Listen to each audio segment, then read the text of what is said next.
Fly without boarding pass. Couldn't catch me, I be moving fast. Call me a shooting star. Let 'em know who you are. Flying up in a bar. Wish on a star. Time to show 'em who's in charge. Call me a shooting star.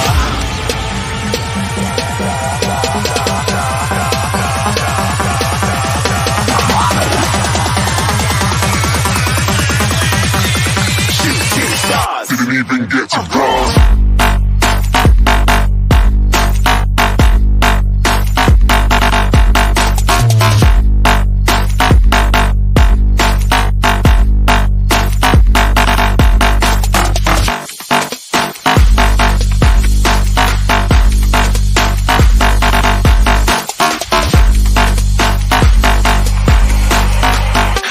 I'm moving too far.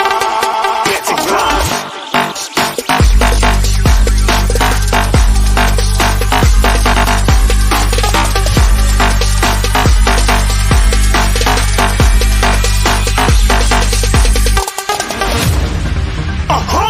Looking at a shooting star. Got more than a couple of people going mad. I swear they're rooting hard. Till I might be big in the game like she went and got them breast implants. I said I'm moving too fast. Didn't even get a glance. I'm ready to eat up track like I'm seated in a restaurant. If you had swag like mine, you know it's best to flaunt. We aren't hating because you aren't. Shining like it's neon. Rock like kings of Leon. Shooting stars across the galaxy. I stand out, so don't be mad at me. Infiltrate, I'm with my strategy. When I turn up, then I just have to leave. Shooting stars across the galaxy. I stand out, so don't be mad at me. Infiltrate, I'm with my strategy. When I turn up, then I just have to leave. Yeah, shoot, yeah, shoot, yeah, shooting, yeah, shooting, shot.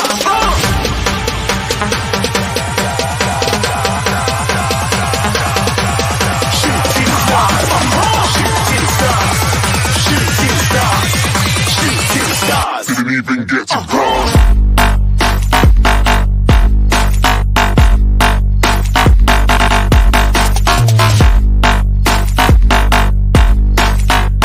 Simple, we've got our Tottenham back. That's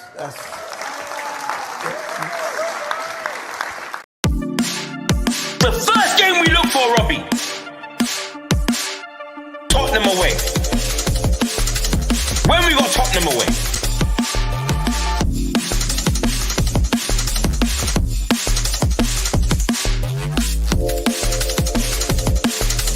Tottenham away.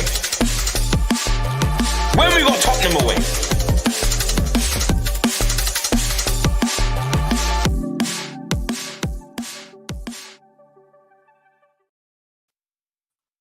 Good evening, everybody. How you doing, people?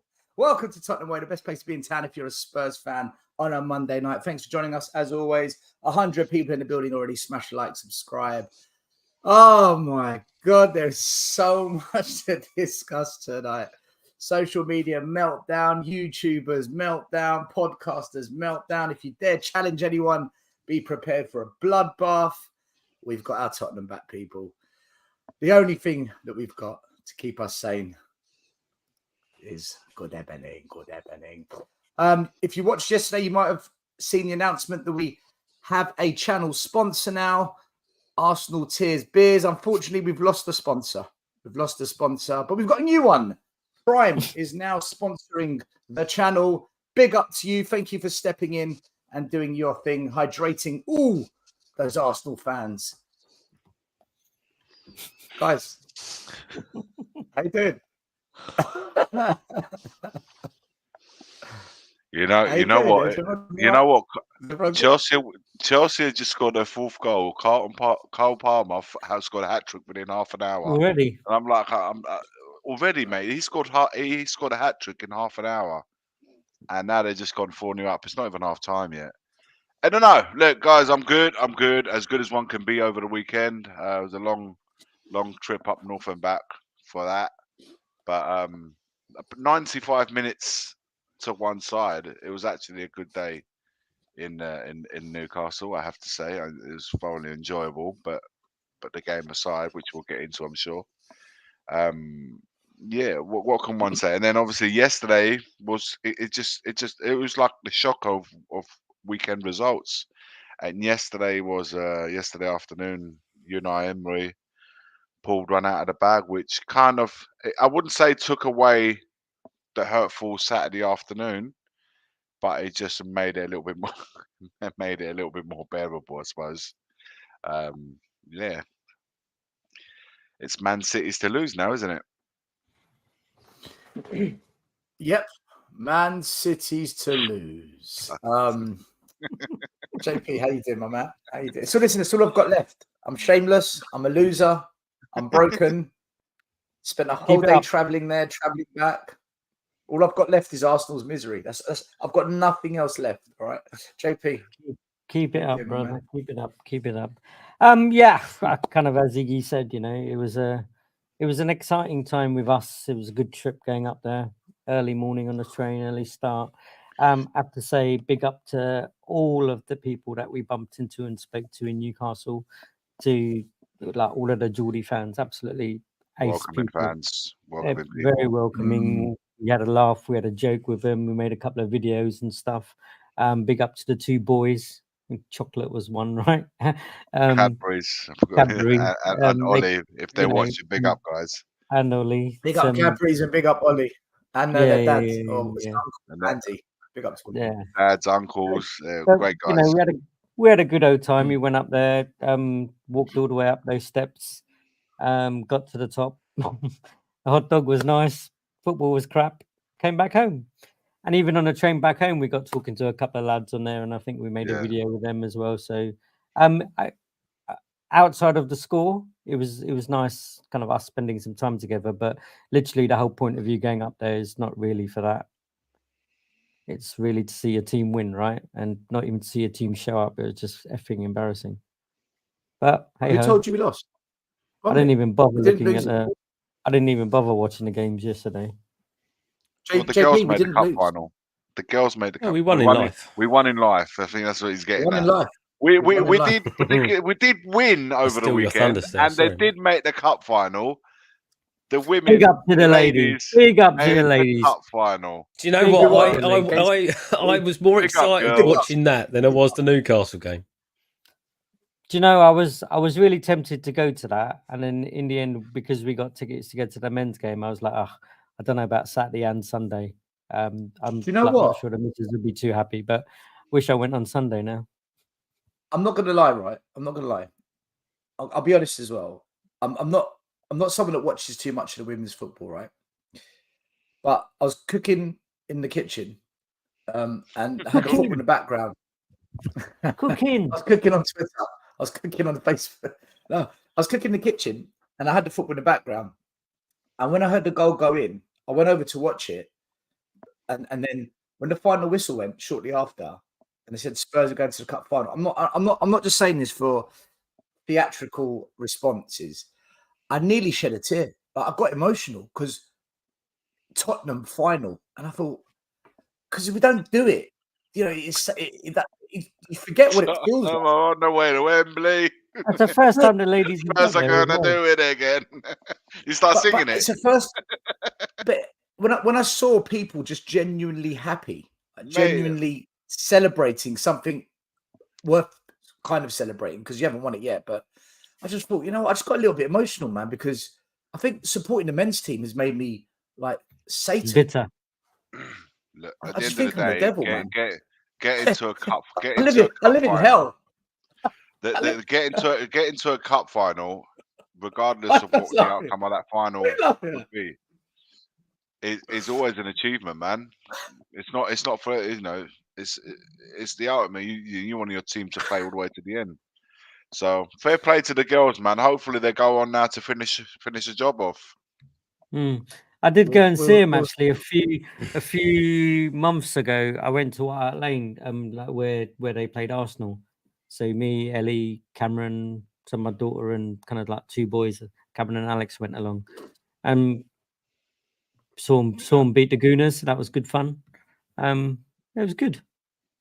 But look, now you can go. JP, you couldn't make the semi-final, but now you can make the final. You can go to the Wembley, and I'm sure, and there's an 80,000 stadium capacity, so I'm sure there'll be tickets. I'll definitely try and get a ticket, and we'll be Tottenham away at Wembley.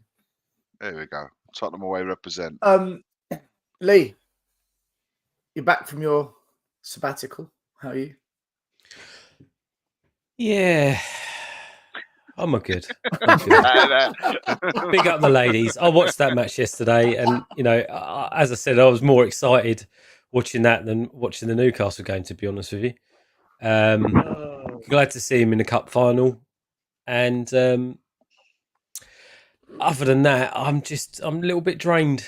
I'm a little bit drained, and we've got another 2-week wait, haven't we, for more football? That's going to be one hell of a, we've had too many of them these Sundays, haven't we? We've had too many this season. Really have. You want to watch more? Just want to get it over and done with. I'm guessing. End this. Maz, how are you doing? And why were you laughing? All I'm going to say is that I told you so. Here we go. You could have told us before the Saturday. It would have saved us the trip. Told you guys at the start of the season. Told you guys after the 10 games. I was ribbing you during the 10 games still, as you remember. And I saw it coming, if I'm honest. And I hate the fact that I saw it coming. But it is what it is, isn't it? I'm not surprised. Big up, Daigle. Can you just help me with something, just quickly? Just go with it, okay? I just need to do a quick. When the Spurs go marching in. Can we quickly do it? When the Spurs. I'm not doing it. Go marching in. When the Spurs go. I'm not doing that again.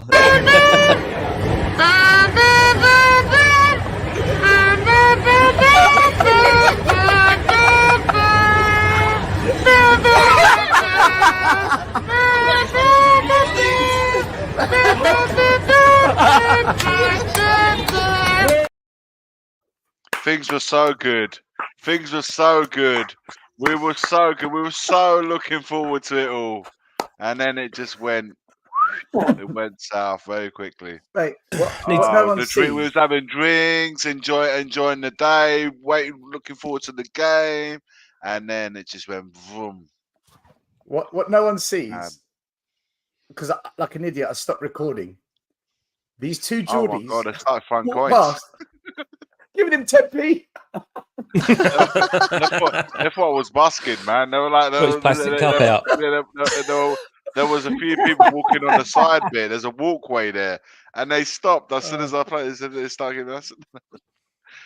Again, I have to say, you know what, guys? I'm sure I'll speak for the guys. I know we said it before. Great city, really friendly, man. People are friendly. Staff at the ground were friendly. Listen, it was just a completely different vibe. And like I said, the game aside, man, it was I hadn't been up to Newcastle for about 20 years, and it was just a reminder how what a great city it is. And man, I look forward to going up there again one day. You're saying that because you earned money. You're just making money. You went there to earn a day's wage. Busking. Oh my Lord. Oh no. Like I said, guys, that was pre. You can see you can see our mood changing very quickly after that. It's very south. If you want to see the mood, we've got videos up now. I think I called it Newcastle v Spurs match trip part 1. Part 2's up now. Part 3's loading. Part 3's quite a long one. Just check them out. They've actually come out really good. I'm happy with we actually covered how we felt and how it went. So, but look, let's get into the game itself, because we failed to actually talk about the match yesterday. We did the post-match show, but we failed to actually talk about the match. We just went into rants. So I want to actually try and talk about the match. Guys, everyone in the chat, thank you for watching. Smash like, subscribe. There's over 250 odd people watching. So if I go for every single person and say hello, we'll be here for another 10 minutes. But hello to every single one of you. Thanks for being here. Started the game, starting lineup: Vicario, Porro, Romero, Van der Vendogi. This is the back five that haven't lost a single game this season, and I've made that a point in pretty much every show we do. Benton, Bissouma, Madison starts. Bissouma got the start when some people were saying bring in Pape Sarr. Madison also started when some of us said just give Lo Celso a go. And then the front three of Johnson, Son and Werner, which seems to be the chosen front three the last couple of weeks. On the bench, we had Dragusin, Chicken Royale, Davies, Højbjerg, Sarr, Lo Celso, Hill and Kulu. To be fair, the first 10, 15 minutes was pretty even. Sky Sports put up this shot match comparison of the first 20 minutes. As you can see, 4 shots each, all in and around the penalty box. So pretty even Stevens. However, and we do need to discuss this, after 19 minutes, 2 big chances for Spurs. They have both fallen to Turbo Werner, who has failed to capitalise. People. Now, if you find some gems, I'll say. Right, if he just puts one of those in the back of the net, it's a different game. But like I've been arguing with every single Spurs person in the community, you can't have an attacking forward who doesn't score goals. It doesn't make sense. And the argument is goal contributions, assists, he crosses the ball. And no matter how many times I've said to people, he doesn't put the ball in the back of the net. And he plays as an attacking forward. It's crazy to me. And the worst thing of all, guys, is every other fan can see it, but our fans, 15 million, no brainer, good bit of business, low risk, sign him. But just listen. I was watching 90 minutes earlier. Listen to what rival fans said. Just listen carefully. It's a very short clip. It felt like we were in complete control of the whole game. And Spurs early on threatened, but they had Timo Werner, so that was never going to be a problem. It's like trying to draw with a blunt pencil. Exactly. So, but wow. Rival fans say that. They see it. Guys, let's have... I don't want to make this the whole show, but this Timo Werner thing, I'm doing a whole video on it tomorrow, by the way. If anyone wants to watch, tune in. I'm going live. Whole video on Timo. Why are we so divided over Timo, right? Why is it just not a case of, come on, he's crap. We don't want him. In the summer, forget it. Why are we divided? Why is the fan base so split? There's people out there that think he genuinely is one for the bench, one that we should keep, 15 million. I'm genuinely lost. Those chances he missed, he didn't even hit the target. And this is the worst thing about Timo, guys. He doesn't even hit the target. It's not. It's a common thing with this guy. I think on social media it's because you're so against it, so people have to just kind of say, "Now I'm cheering for Timo just because you're against it." I think that's what's happening on social media. I've said nothing bad. I've said nothing bad. What have I done wrong? Yeah. What did I do wrong? No, I think where you're so against it, where you're so against it, they're just that has been that's been spoken about all on social media. The 2 guys that we met spoke about that thing, but not knowing that it was sitting next to the person that actually wrote it. Yeah. So we're in the pub, and this 2 guys goes, there's a no to Timo going round. It's telling us all about it, and they're sitting next to the guy, him, the one that wrote it, and so he's like, yeah. I agree with that, guys. And I'm going, by the way, you're talking to the guy that wrote that thing right there, and that's you, going. It was so funny. The whole thing was so funny. I couldn't believe it. That Newcastle fan, he goes to me, "Yeah, man, there's a campaign against Timo. I saw a campaign." I'm like, "Oh yeah." What, the Scottish Newcastle fan, was he? I thought it's funny how he knows about that campaign, isn't it, JP? It was hilarious. No, you had to have been there because they're going, yeah, I've seen that going around on Twitter and all of that. So yeah, you're sitting next to the geezer that wrote it. It was so hilarious. But you know what? No, all serious aside, listen, you can't argue with what's in front of you. At the end of the day, it's a repeated thing. Like we will never ever know. All I'm going to say on this is we will never ever know what the outcome of that match would have been if Timo had put at least one of those two chances that fell to him in the back of the net. We would have been maybe 1-0 up. We might have been 2-0 up. However, we will never know. Newcastle may have still gone on and won that game. But I'm pretty certain that if he had put one of those two chances in the back of the net, it may have been different. The outcome might have been the same, but the course of the game might have taken a different route than to the one that we were met with. And the bottom line is, these situations have come more than once this season where we've had the opportunity to go ahead and the chances have fallen to him. He hasn't taken it. We've ended up paying the price for it. I'm sure there's been other situations where the chances haven't fallen to Timo and someone else, and we still haven't capitalised. But we go on. We end up paying the price for it. Essentially, that's been the theme of the season. We had the opportunity to go 1 or 2 up, or put the game ahead, or put the game in a situation where we wanted it to be, where we're ahead, but we ultimately end up going behind. And ironically, it's always against the team who they might have 2-3 chances to go and they bury all 3 of them. They're like clinical. Every team against us has been clinical. I don't remember Vicario having a huge amount of saves to make. All I remember Vicario doing on Saturday was picking the ball out from the back of the net. Eating grass. Picking the ball up in the back. Every situation that we found ourselves on the back foot, we paid the price, man. We paid the price. And I think it was how these teams, they might get 1 or 2 chances the whole game, they bury everything.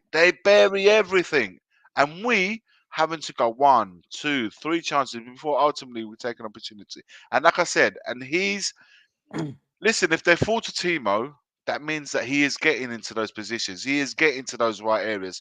He is making the right runs. It's clear, right? Because otherwise he wouldn't find himself in those situations in the first place. However, when he does that brilliant first bit where he gets himself in a situation to score, we've got a guy that's got the ick in front of goal, essentially. I heard someone say that. The guy's got the ick in front of goal. No. And I think it's like a defender that doesn't like defending or doesn't put a tackle in. Eric Dyer, we had him last season doing that. A defender that can't defend, an attacker that can't score. I don't know if can you even call him an attacker? So I think for me, the best way forward for him is to play in a team where he's a 4-4-2 and he's an out-and-out winger.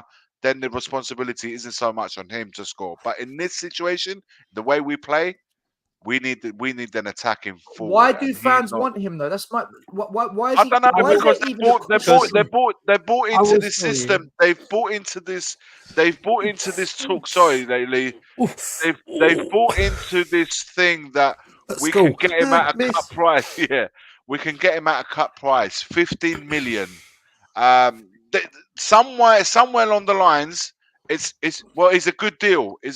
There's a reason why he can only cost 15 million. There's a reason why he left Chelsea. Chelsea fans warned us about him. Then they went to Leipzig. Same things happened. Now he finds him. Here we are again. And the one thing, he's been consistent at Chelsea, at Leipzig, and now at Spurs. That is not that guy in front of goal. He's been consistent. He's not lying to us. He's given us what he's all about. It's us that are expecting a different outcome than what we've seen at Leipzig and what we saw at Chelsea before that. Why are we expecting a different outcome? And the only selling point is the fact we should sign him. Not to be the first team player, but to be a squad player. I don't need a guys like that. Guys, we don't need a player like that. We've got too many half players at Spurs, and we need more. Is he better than Lucas Moura? No. Yeah, I'll tell you why. Because Moura. Listen. I'm gonna say my piece and then stay quiet about Timo Werner, because I honestly think that the people that defend him, and I made a note to you guys before we came live on the stream. is that these people, and I don't usually go in on fans and stuff like that, but I can't think of anything else. They must just not watch anything but Spurs, because you take players from even some of the lower level teams, right? You think of like Man City's players, Doku, Grealish, Garnacho, Martinelli, Saka. The one thing that you always guaranteed that these players will do more and more often in the games is take their man on, have a run at a man, try and go round him, go in and go. He just doesn't do it. He did it once against Newcastle and put a low knee. I know Stell loves he can only cross at knee height. That's exactly what he did. Every other time he gets the ball out on the wing, he stops and he passes it backwards. There's absolutely no ambition from him to take on a person. And this is a guy that's supposed to be a speed merchant, right? You watch even some of the, the Bournemouths and Wolves and stuff like that. There's one thing that their wingers will do. They will attempt to take their man on, and they just don't do it. Johnson is starting to get a little bit of confidence to do it, and I've seen that in the last couple of matches. But Werner, it's like it's completely a bit part of his game that's just completely gone missing. Not that I know if he ever had it, because I haven't watched what he was like at Leipzig. I knew what he was like at Chelsea. But anyone that says that he's an asset and wants to buy him and keep him, what, the manager? I just don't. It can't be him. I don't believe that. I don't believe that he'll be here. There's no way that Ange can sit there and watch him do the same thing week in, week out, and say, I'm going to have him. Don't say it still. Don't say it. I have hope. I'm being honest. I have hope. I think we are going to sign him. I really do. I think for reasons that are about financial. And I'm worried because if we sign him, I've said I'm done with the manager. Not just the manager, but the project, the whole plan. I'm done, which means I want Levy out, Enoch, Paratici, Lange, the manager, the coaches, Mason, everyone. If we sign him, right, I'm worried. I really am. Yeah, I just can't see how anyone can watch this guy play week in, week out and say that he's even off the bench, he's an asset. All right, he's had a few assists and he scored a couple of goals. So what? Long term and throughout a whole season, he's just not the player. And I just hope and pray that we don't sign him. And I've got this feeling that he's not going to. I think all of the stuff that you hear in social media and stuff like that is the other side trying to egg Spurs to sign him, because I can't see why we would. But maybe I'll be proved wrong. I'll tell you why we will, for sure. I'll answer your question directly, Stel. So the reason why the fans want Werner is the same reason why when we get a new manager, all of their expectations and their views of Tottenham Hotspur resets, and they'll take the Levy vaccine and they all start believing again that something's going to be different with the 118th manager that we've had in the last 24 years. And they do that with the players as well. This is why Ben Davies is still at the club, and you still have people defending Ben Davies. The same with Dyer. The same with, all of the deadwood that we had at our club. Every time we get a new manager, everyone thinks and they cling on to this hope, right, that one player they like will come good. And when we sign a new player, they're like, oh yeah, this has got to be the one that's going to change our fortunes. That's why they want him, because they just want that glimmer of hope that something's going to happen other than us doing the same thing that always happens every season, which is F all.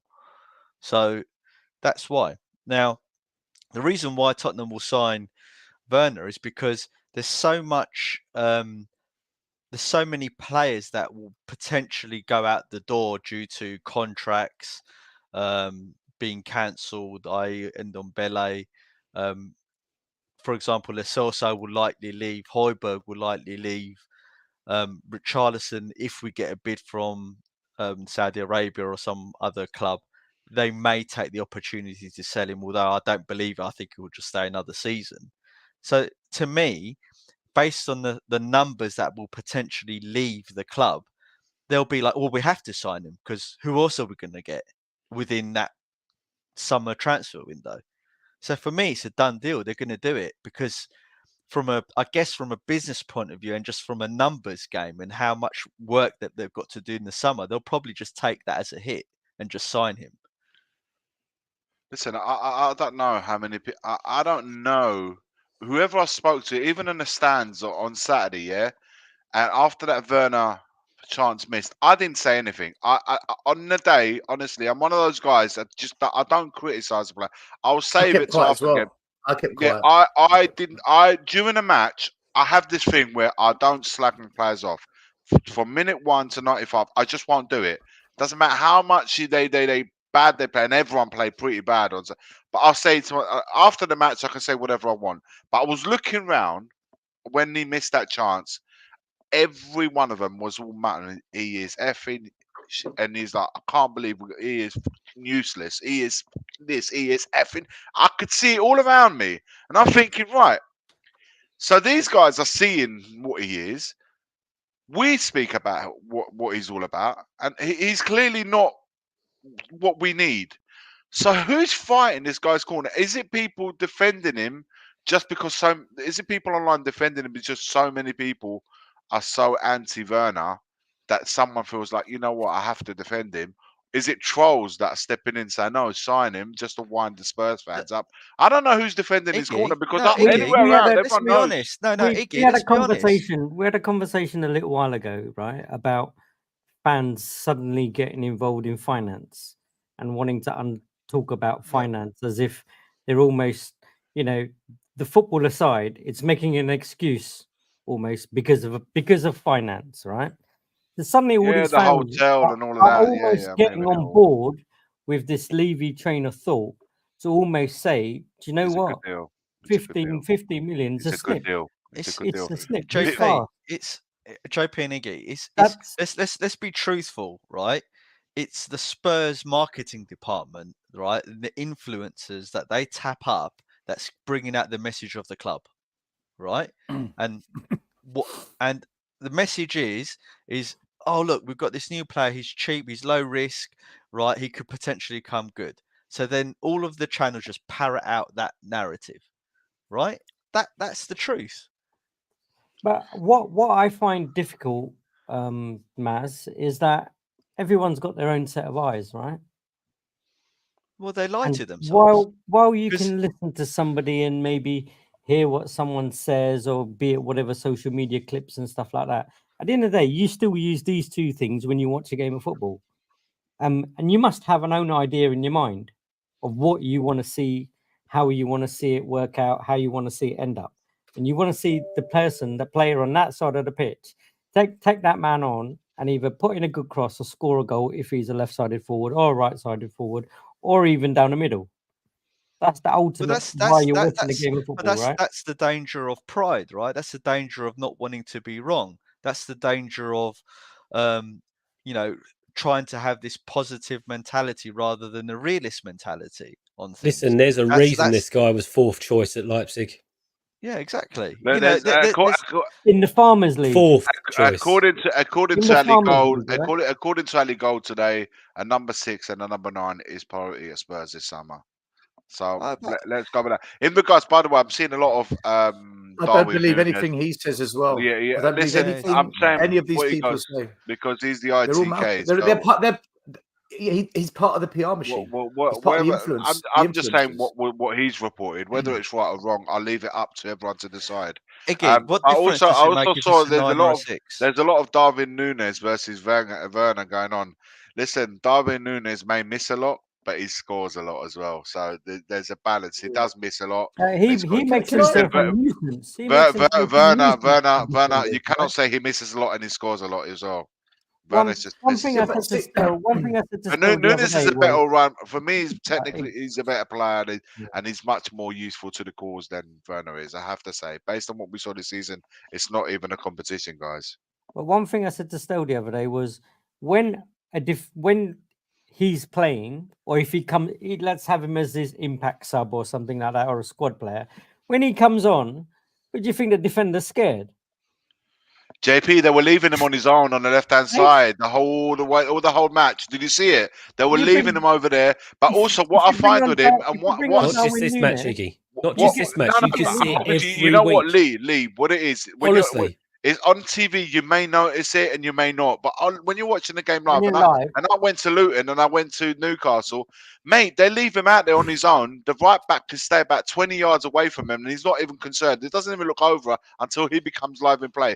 But what I noticed about him more so at both Luton and Newcastle, and my brother was with me at Luton and he spotted it as well. He stays out of the game for quite long periods of the game. Do you know what I mean? Like, as in ineffective. I'm not talking about not available to get the ball. He'll get it and pass it back. But he stays ineffective for long periods of the game. And it doesn't really come lively, like a winger should do. Like, you look at players like in the final third. I'm not comparing them to Cole Palmer, but any of those attacking players, they're quite involved throughout the match. Well, This guy will be out of it for a good 10 minutes of the game. That's why, Iggy, right? That's why I'm not going to. No, it's not just him. By the way, Johnson was like that on Saturday. Maddison was like that. Yeah, all our attacking players didn't get involved. But Iggy, I'm not going to defend Kulu anymore because I think he's shown me enough whereby I've made my decision on him, right? But if you just compare Kulu and Werner, I think the reason why Kulu's much more useful person to have in your squad or your team, right, is because, like you said, he's always in the game. He's always doing something. He's always fighting for the ball. He's always an integral part of the play. Whether or not he delivers, that's another thing, but he's always there.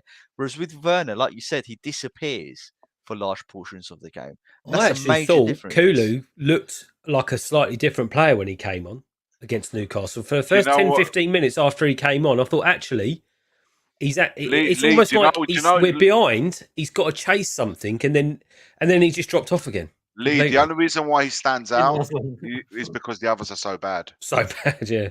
Yeah, that's why he stands out. And what's happening? We've got too many of these guys that they might do a little something, and it just looks they're too ineffective for long periods of the match.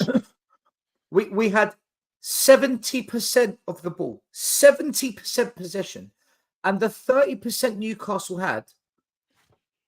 Isak, Barnes, and that kid that was on the other side tore us to pieces. They tore us to shreds. That's 30% possession. This is my argument. We 27. When you play with an attacking three, you do that because, one, you want to press, and you want to press as a 3 rather than a 2 or a 1 as a 3.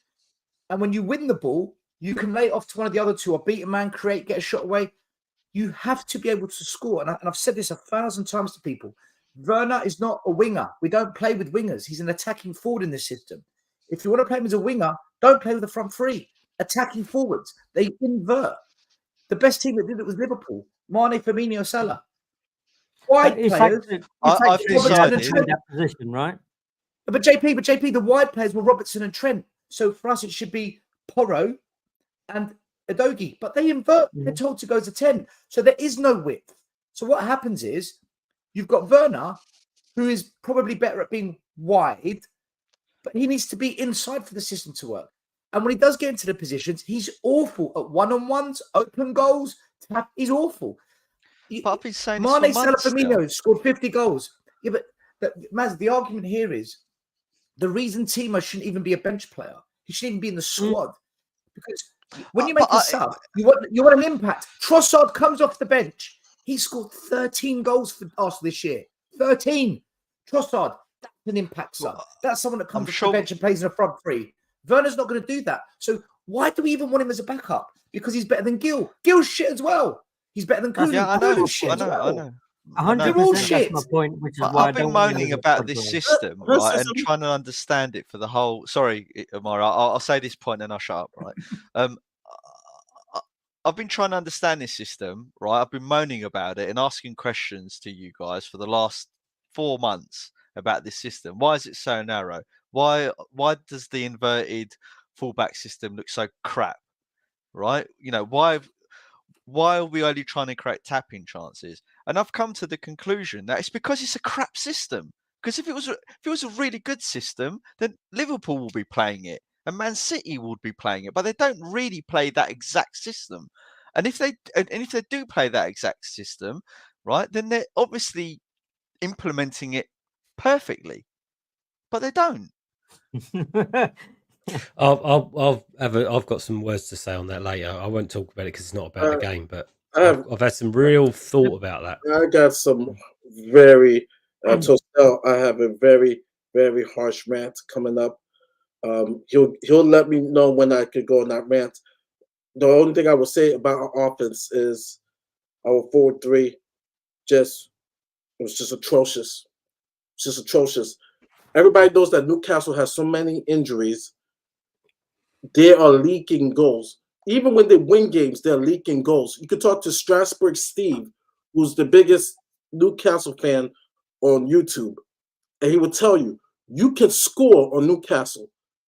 Almost to a point that you could call them Bend Over FC, because you can score on them, and we did not score not one goal against Bend Over FC. That is Newcastle right now. Murray, we don't need to speak to Steve. Murray, it's we horrible. don't need to speak to Steve. None of us predicted a Newcastle win. None of us. No one said yeah. The defense has been horrible. Matt Coppin. He's the only one. We couldn't score a goal. We couldn't score. Newcastle fans themselves didn't think they'll win.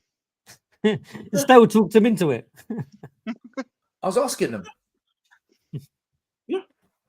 But do you know what, guys? Do you know what? And I'm going to bring it up. I'll bring it up all the time because people need to wake up, and I'll keep doing it. I've updated it, everyone. Here's the update against the bottom 10 teams.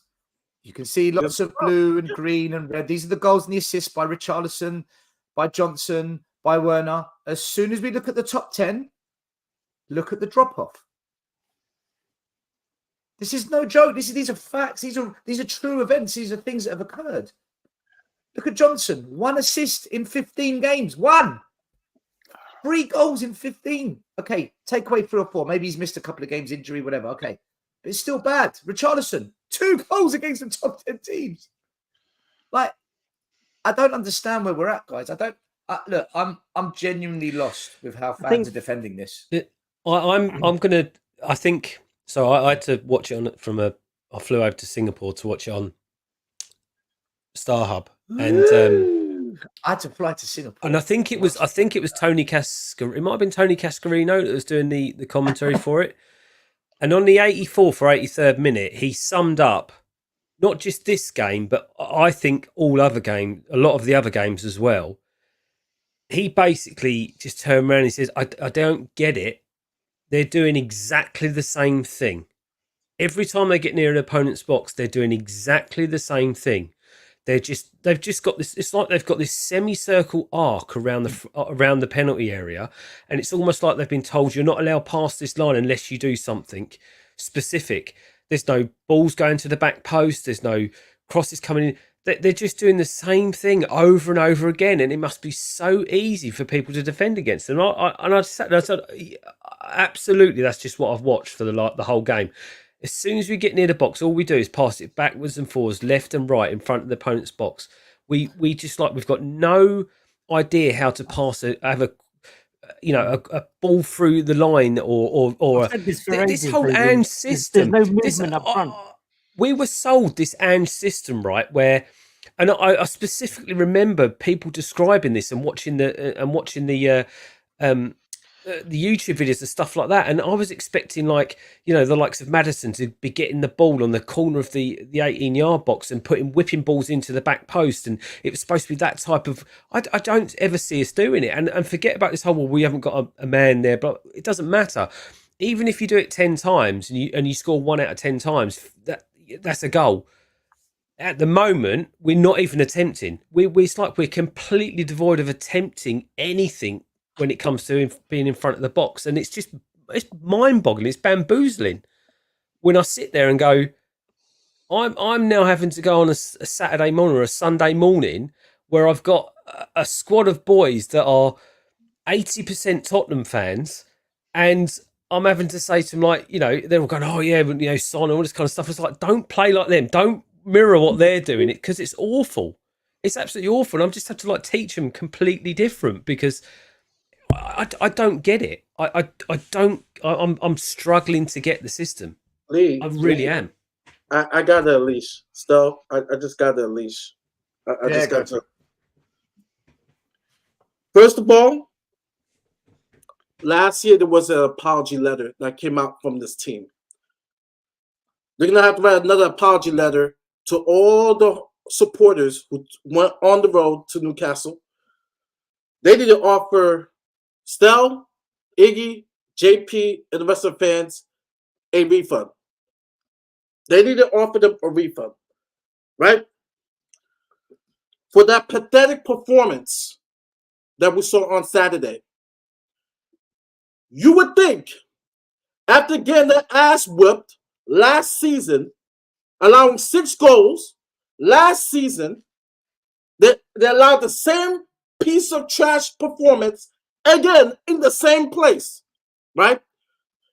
Big up to Saba, who's in the chat, because he mentioned Ramiro, vice captain, Son, our captain, and days before talking about, yeah, we're going back there. So he knew that we got our pants pulled last season to bring a repeat performance for nothing at Newcastle. Unacceptable. Unacceptable. Our captain, Sutton, right? Protected. Has not been playing well. Surprised he had a 7.2 last season, last week on Sofa score. This week was more accurate, 6.8. Him and the whole forward line were horrible. We're talking about Timo Werner, Johnson, Sutton's included, because he's our captain. He knew last year we got our ass whipped at Newcastle. So he should be writing an apology letter along with Ramiro. He was there. There are a couple of players who were there who should be writing a letter. But you know what? That loss sums up 24 years of embarrassing losses. Got facts right here. Ennis Mura, Europa Conference League, we lost, right? After the good vibes of getting Conte in, boom, immediately we had a loss. Newcastle, last game of the year, 2015, when we finished third, the year that Leicester won it. Remember that game when we lost 5-1? Newcastle. And what did Pop said? You guys don't deserve to go home to your wives, to your girlfriends, right? Kane, Son, all of them on that team. Fulham this year. I mean, I had Dynamo's diagram. Like this, it's the culture of the club. It starts with Daniel Levy. It starts from the top. It's the culture of the club. You can have all the good vibes that you want. You can have Mickey Mouse walk through that door. It is the culture of the club, right? They criticize Conte. They criticize Jose Mourinho. I mean, I'm going to include Gareth Bale. Anybody that wins and walks through those doors, they smell that stench. You know what that stench is? Losing culture on the field. And where it starts from? It starts from Daniel Levy. And as charismatic as he is, nice guy, but I can see through that bullshit, right? If he won in Scottish League, in Japan League, he has walked through that doors and he has to smell that stench of losing culture. Has to smell that stench because losing 4-0 to Newcastle is unacceptable, knowing what happened to us last season. When we beat them earlier in the season, doesn't matter. Should not have happened. It was freaking embarrassment. And it all stems up to Daniel Levy. We're talking about Timo Werner, right? That's a Levy signing. Johnson, right? That was a club. That was a Levy signing. He still runs this club. He is still in control of this club. You can get the most happiest manager in the world, and is not going to change unless he change. So let me give you facts, right? Let me give you a perfect example, right? I like Napoli, right? I used to live in Napoli for a couple months. My dad raised me on Argentina football. Maradona played there. Lauren and Iggy can back me up. De Laurentiis has been his worst enemy. He's exactly Daniel Levy, the Italian version of Daniel Levy. But the only difference is De Laurentiis, right, finally conceded power, gave it to a guy named Cristiano Ginitali. Ginitali, what he does is take control of that club. Brings in Kim Min-jae, Osimhen, alphabet letter, I can't even pronounce his name. I always have a tough time. Carabascalia. And you know what? Napoli wins the Serie A and they go far in the Champions League. Soon after, Gentili leaves. He leaves because he cannot work with De Laurentiis. De Laurentiis, he's like Daniel Levy. He has to have power. So for a short time, he conceded it. He let someone take the lead. Napoli is successful. He wanted to build in it, and De Laurentiis blocked him and sold the best player, Kim J, and then they're fucked. And you know what happened? Gentili left to go to that shit show at Juventus. Points deduction, no in Europe. Because it's so hard to work with De Laurentiis. It's exactly Daniel Levy. And this is the reason why I believe we are not going to be successful. The worst champions in Serie A this season. Look at their record. They ruined it. It's 7-6 right now. That is Daniel Levy. Yeah, that is Daniel Levy. Paul Mitchell and many of the others who tried to build a team and they left. They left because of Daniel Levy. Daniel Levy is the reason why this club has a losing culture, and then that infectious disease, right, stems over, it carries over to the fan base who accepts mediocrity. Yes, we're making money. We're making profits. We're second behind the Dallas Cowboys. We're the richest team in London. FFP champions means nothing in regards to the football field because it's such a losing atmosphere. It is horrible. Yes, I've said all year that this is Andrew's first season. And I've said that from the beginning of the season to end, we got to be fair. But Saturday was a reminder, man, it could be the first season, it could be the second season, it could be the third season. Things have not changed. It has not changed. The culture has not changed. Maury, it has not. There's still a stench within this club. It has affected everybody. So much to the point they're used to it. So those players who lost last season, right? Kane left, so I can't blame Kane. Romero, Son, I can't blame Eric Dyer, he's gone. Whoever was on that team that played on Saturday, shame on them because they know how humiliating that loss was last season. And Saturday, it was embarrassing. I had to wake up 5:30 in the freaking morning because I was in Costa Rica to watch that shit. Horrible. And I'm calling out Sonny too because he knew what happened last season. You're the leader. You're supposed to inspire the club along with Ange. And to lose that way, and for you guys to travel all the way to Newcastle, completely embarrassing. Embarrassing. So this reminds me that this is going to be the same script. It's going to be the same story. It's going to be the same story. Murray. Embarrassing. Murray, you've just ranted for 10 minutes, okay? Can I just summarize what you said in 12 seconds? Is that okay? Yes. I just want to summarize what you've said in 12 seconds. Because it's time to change the situation if Tottenham wants to change. If they want to continue in this way, they can change manager, a lot of manager, but the situation cannot change. Believe me. Thank you very much. You know what? I fucking love that, man. I don't care what anyone says. Murray. Right? It's embarrassing. And the thing is, the players... When he goes up there, means carry on. Even the new players who come in. The best way I can explain it, the best way I can explain it is like this. Listen, It smells so bad. It smells so bad that a new player could come in and say, Murray's gone tonight, man. He's gone. What's that smell? Let him have his say, man. And the players who are used to it, they'll tell you, what smell?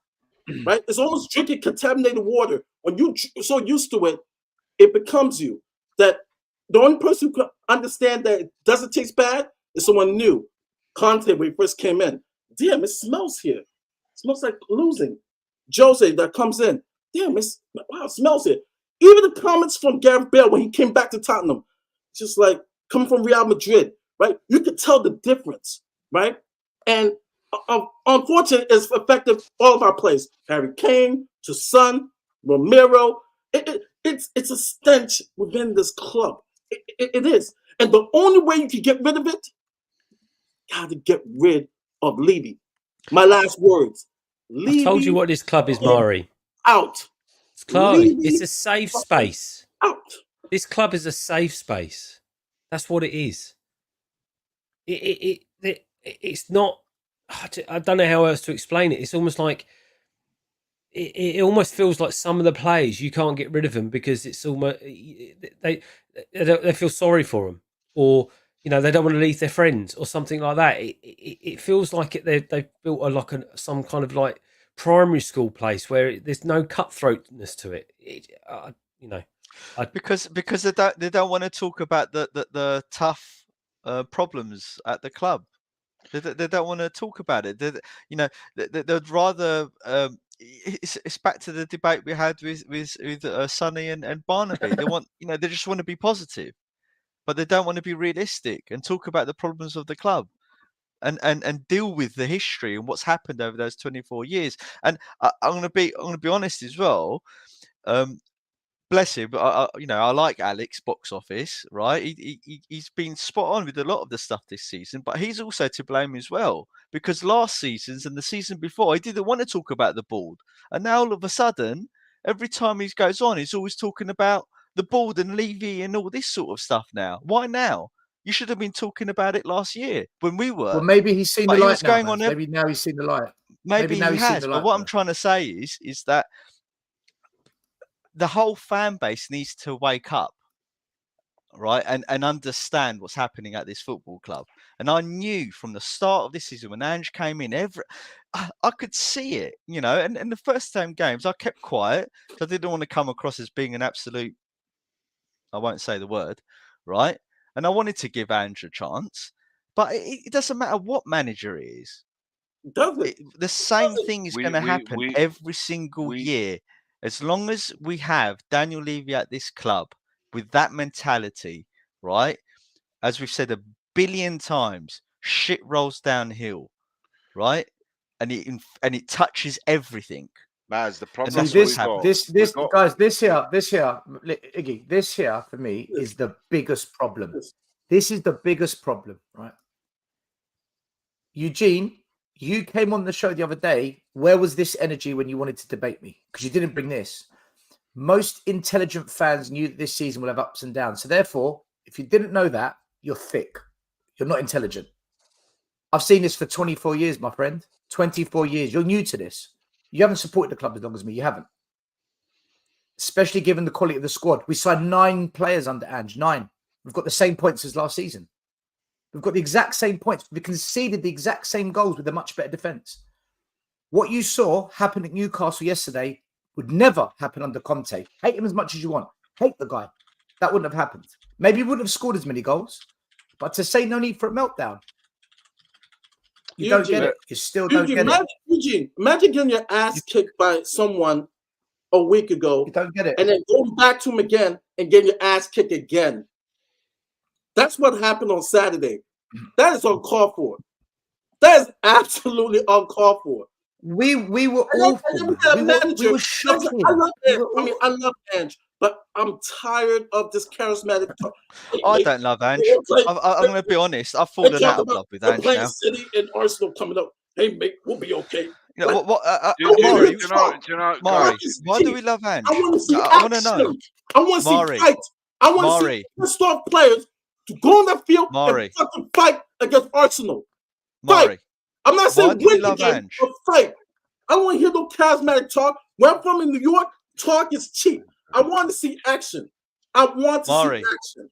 why do we love Ange? It's almost like we have to say we love Ange because we don't want to become across as not backing the manager or anything. But why do we have to love him? Why do we have to love Ange? My only Ange? thing is, Why? Because he's this charismatic. first season, I'll explain this. This first season, I believe, I hope so. I believe he's trying to implement his system so much he's being stubborn to it. I'm hoping that he's intelligent enough that in life you make adaptations. You tweak some changes. It's not saying change your philosophy, but make adjustments, right? Yeah, right? Arteta, right, from his first season to his fifth season has made adjustments. Pep has made adjustments. Ferguson's made adjustments, right? Great managers, right? People in life, in your job, right? If someone throws you a lemon, you make lemonade. You make adjustments. So I'm hoping by the second year 2 and 3, hoping that there'll be some big games where he'll make an adjustment and says, you know what? The high line is not probably going to work today, or I'm going to do something to tweak it, right? I'm hoping so, because I would say this, the Premier League is nothing like the Scottish League, it's nothing like the J League. No disrespect to them. The Premier League, you have other coaches. He got out-coached by Eddie Howe on Saturday. People don't want to say this. He got out-coached by Eddie Howe. And Gary O'Neill, Wolves, twice. Gary O'Neill twice. I'll tell you what, Mari, I've been waiting to talk about this, but I think we're leading into it. So I'm going to talk about this now, right?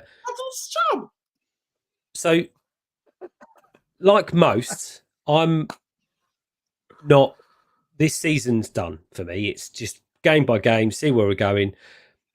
There's one thing that I will call still out on, and it's that in the last weeks or the week before's show, Stel was adamant and said, I still think we're getting top 4. And I tell you, I didn't say anything, and I'll tell you why I didn't say anything, because I'm not so sure. And I think we could be going a lot lower than that, because if you look at the fixtures coming up, and if we play, hold on, if we play similar to the way that we're playing right now, we've got Liverpool, Arsenal, and City to come. I don't see us getting any points out of those games. I'll be honest with you, I don't see it. You look at Newcastle's next 3 games; they're all winnable. 9 points, winnable, easy. That puts them 1 point behind us. And then you got Villa's results as well. I think there could be a really big push by likes of Newcastle to get into that top 4 as well, given the running that they've got. Now, Lee, you sure? Yeah. Hold on. They're 10 points behind us after that result. We're on 50, 60 and 50. So their next 3 games are like Sheffield United, Burnley, and then I think they got Brighton. We've got what, Arsenal, Liverpool, Man City within 3 games. That could quite easily be 0 for us and 9 points for them, right? So they're not going to win all the next 6 games. Lee, they're not all going to win. Yeah, but they only have to win 3 of them. We only have to lose 3, and they win 3, and they're 1 point behind us, right? That changes the whole dynamic of top 4. Newcastle. Let's see their fixtures. Hold on. Right, they've got Palace, Sheffield United, I think they've got Burnley, okay. Sheffield United, and then they got Brighton. They're all winnable games for them. Man United away. Yeah, Palace away could be tricky because Glasner's got them ticking at the moment. That could be tricky. Yeah, it could be. Sheffield and Burnley. Right. Okay, Lee. Sheffield and Burnley, I agree with you, but we get to play Sheffield and Burnley as well. I think we beat them too. Afterwards, so yeah, but they've got Palace, Brighton, Man United. What I'm saying, so our next 3 games.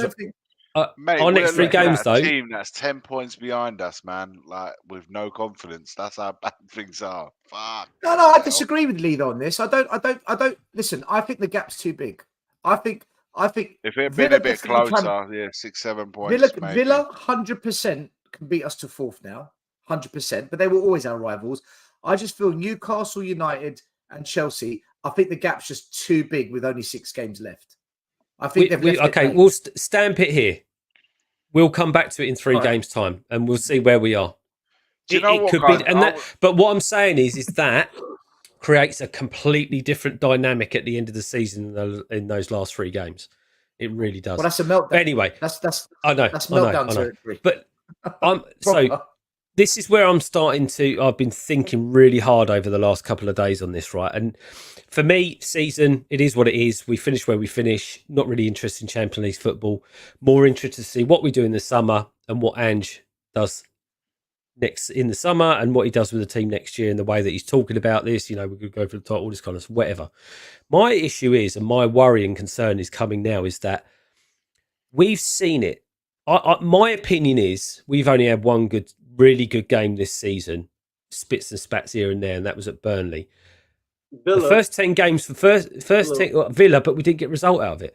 First 10 games of the season was more luck than playing well, going through that run. After that, we've nicked and stolen matches, etc., or people haven't turned up. It really has been a flip-flop season. I'm now getting to the point at the end of this season and starting to question what I think. I'm starting to question. I first thought that Ange's has got a system. He has got a system, just like I said about Conte. He's got a way of playing, but he doesn't necessarily have the tools. But my worry is that we now need a lot more than what we thought we needed in the summer to complete his system. Now, maybe that's going to take 2 transfer windows or 2 summers. I don't know. But then I started thinking, look, right, hold on. These aren't under 21 players. They're not Division 1 players. They're not Championship players. These are Premier League players. There's only 2 things going wrong right now. Either the players don't get the system, or Ange is so naive that he thinks his system will work in one of the best leagues in the world, and he's so stubborn that he just won't change, because it's either one of those 2 things. I hope it's the former. I hope it's just the players and we can get better players and it'll work, because you have to start questioning a system that gets unlocked by the lower level teams. Against the top teams, we've actually done quite well this season. We've fallen off again against the lower level teams. And when you get the likes of Wolves and Fulham that can unlock you, and your system is never going to change, even if you get 4 or 5 really, really good players, the issues that you've got are still there. And I'm wondering now whether actually is this a system that he's brought in that is so naive it just not work in the Premier League when you've got really, really good teams that can exploit you really easy. And that is now worrying me for next season, because we've now got this whole waiting game that we don't know until we start seeing what comes in and what we start playing like. Maybe in the Australian, Paper Cup or whatever it is, and wherever we go out there, we might see inklings of it, but we're not going to know now until the season starts. And that is worrying for me, if I'm honest. Lee, I agree with everything you just said. We do have to wait to the summer and see what happens. That's the one thing I've kind of maintained in the last 3-4 months. I'm going to wait to the summer. That's my cut-off point with what we're doing. And then if the window is good, I'm going to wait till Christmas to allow it to implement and see some progress. Still, I heard this Maz, one second. Come back to me on that. Maz, come back to a minute. Just 1 minute. Let me finish my point and then tell me why it's bollocks. That's just where I'm at. But regarding the system, I've looked at it enough. And I saw it on the weekend, like right there when it's getting pounded. The system can work. It can. But 2 things need to happen. 1, the 6 can't be high up. It's got to be further back. And it's got to sit in front of the 2. Yeah. And when they come down the wings, because that's where we're getting caught out, the 6 is the one that has to go.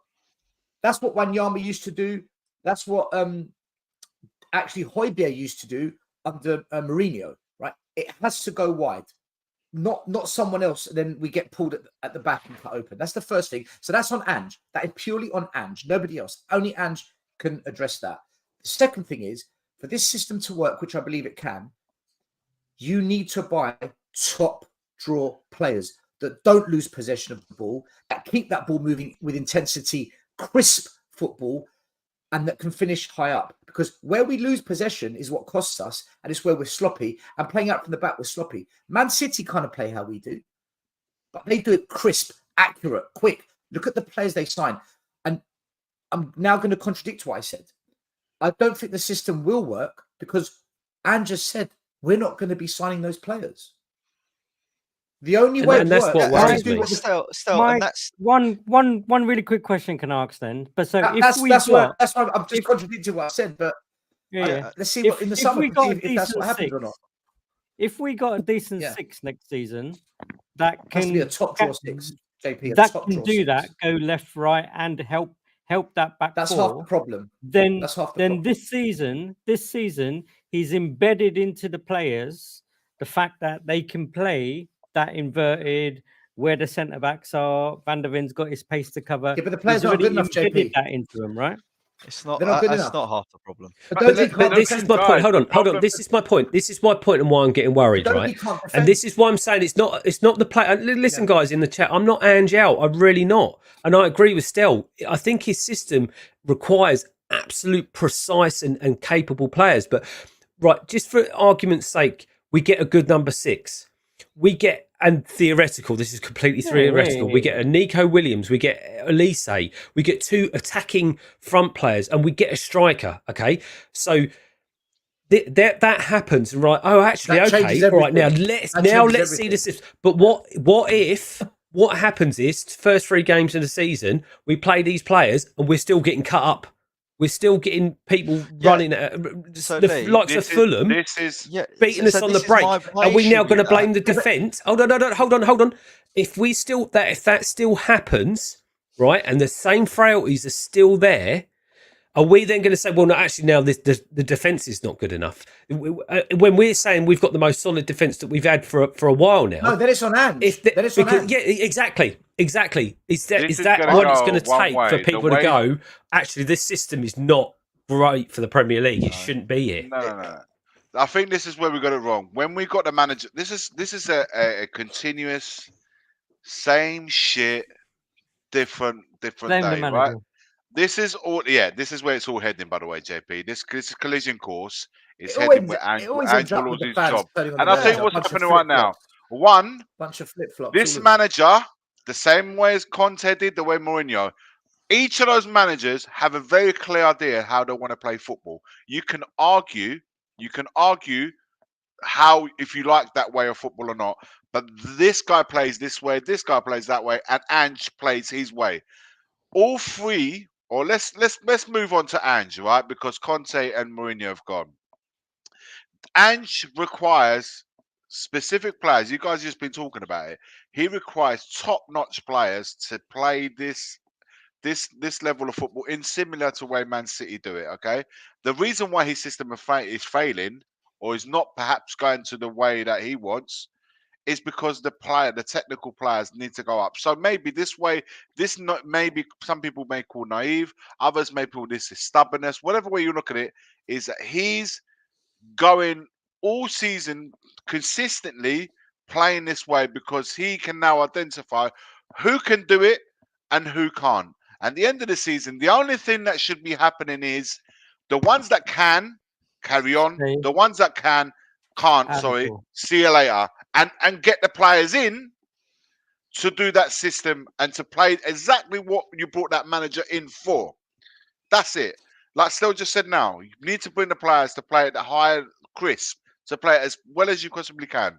Yeah, but the problem is he's brought in some of these players. We're getting to it. We're getting to it. Right. Levy, no, it's not complete. The job is not complete, though, Stel. The job is not complete. Look at this. Louis K says, agree, too many people is back. If you even have a slightly better front line, who signed Timo? Who signed Werner and Johnson? Ange. So don't talk about the front line when these are his players. Come on, people. Timo. Loan or nothing, right? Timo's not signed full time. We'll find out in summer regarding it. He said there might. He said. It could have been. Let me finish. Let me finish. Timo is doing great for us. Come on. What are we doing? It could have been Timo or nothing. Listen, you can't be stupid. You can't. Even if he's doing shit, you can't say he's fucking shit, but I'm playing him. You can't say that. Of course he's going to back him. Then the season's over. Then we decide what we do with him. No, the truth... Daniel Levy, I don't want Timo. Don't bring who are you going to play now? He can say that in the background. He can't say publicly he doesn't want him. Right now, he can't do that. Bring through a young player. Bring through a young player. Don't play him. But how many times have you said? Right, Don't bring then no there's players Kulu, to a there's hot Kulu and pot? Johnson. That's all. Guys, we've got three Right. wingers. Kulu, Johnson, and Timo. That's it. If you don't We count are Son, justifying a manager being okay to sanction bringing in a Guys, player that is dog shit. listen, up let me front. finish my point. My point is this. All it will happen on the summer, we know what's going to happen. Levy is not going to sanction the people, the players that we require for this system to work.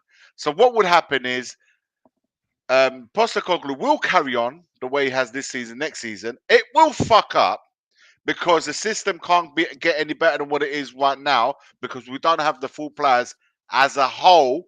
Maybe we've got some of the players that can do it, but not all of them can. The system will fail. And then the fans will say the manager's got to go because the fans from the beginning of the season till now, us included, we're seeing Postecoglou a little bit different to what we did at the beginning of the season. So already it's happening.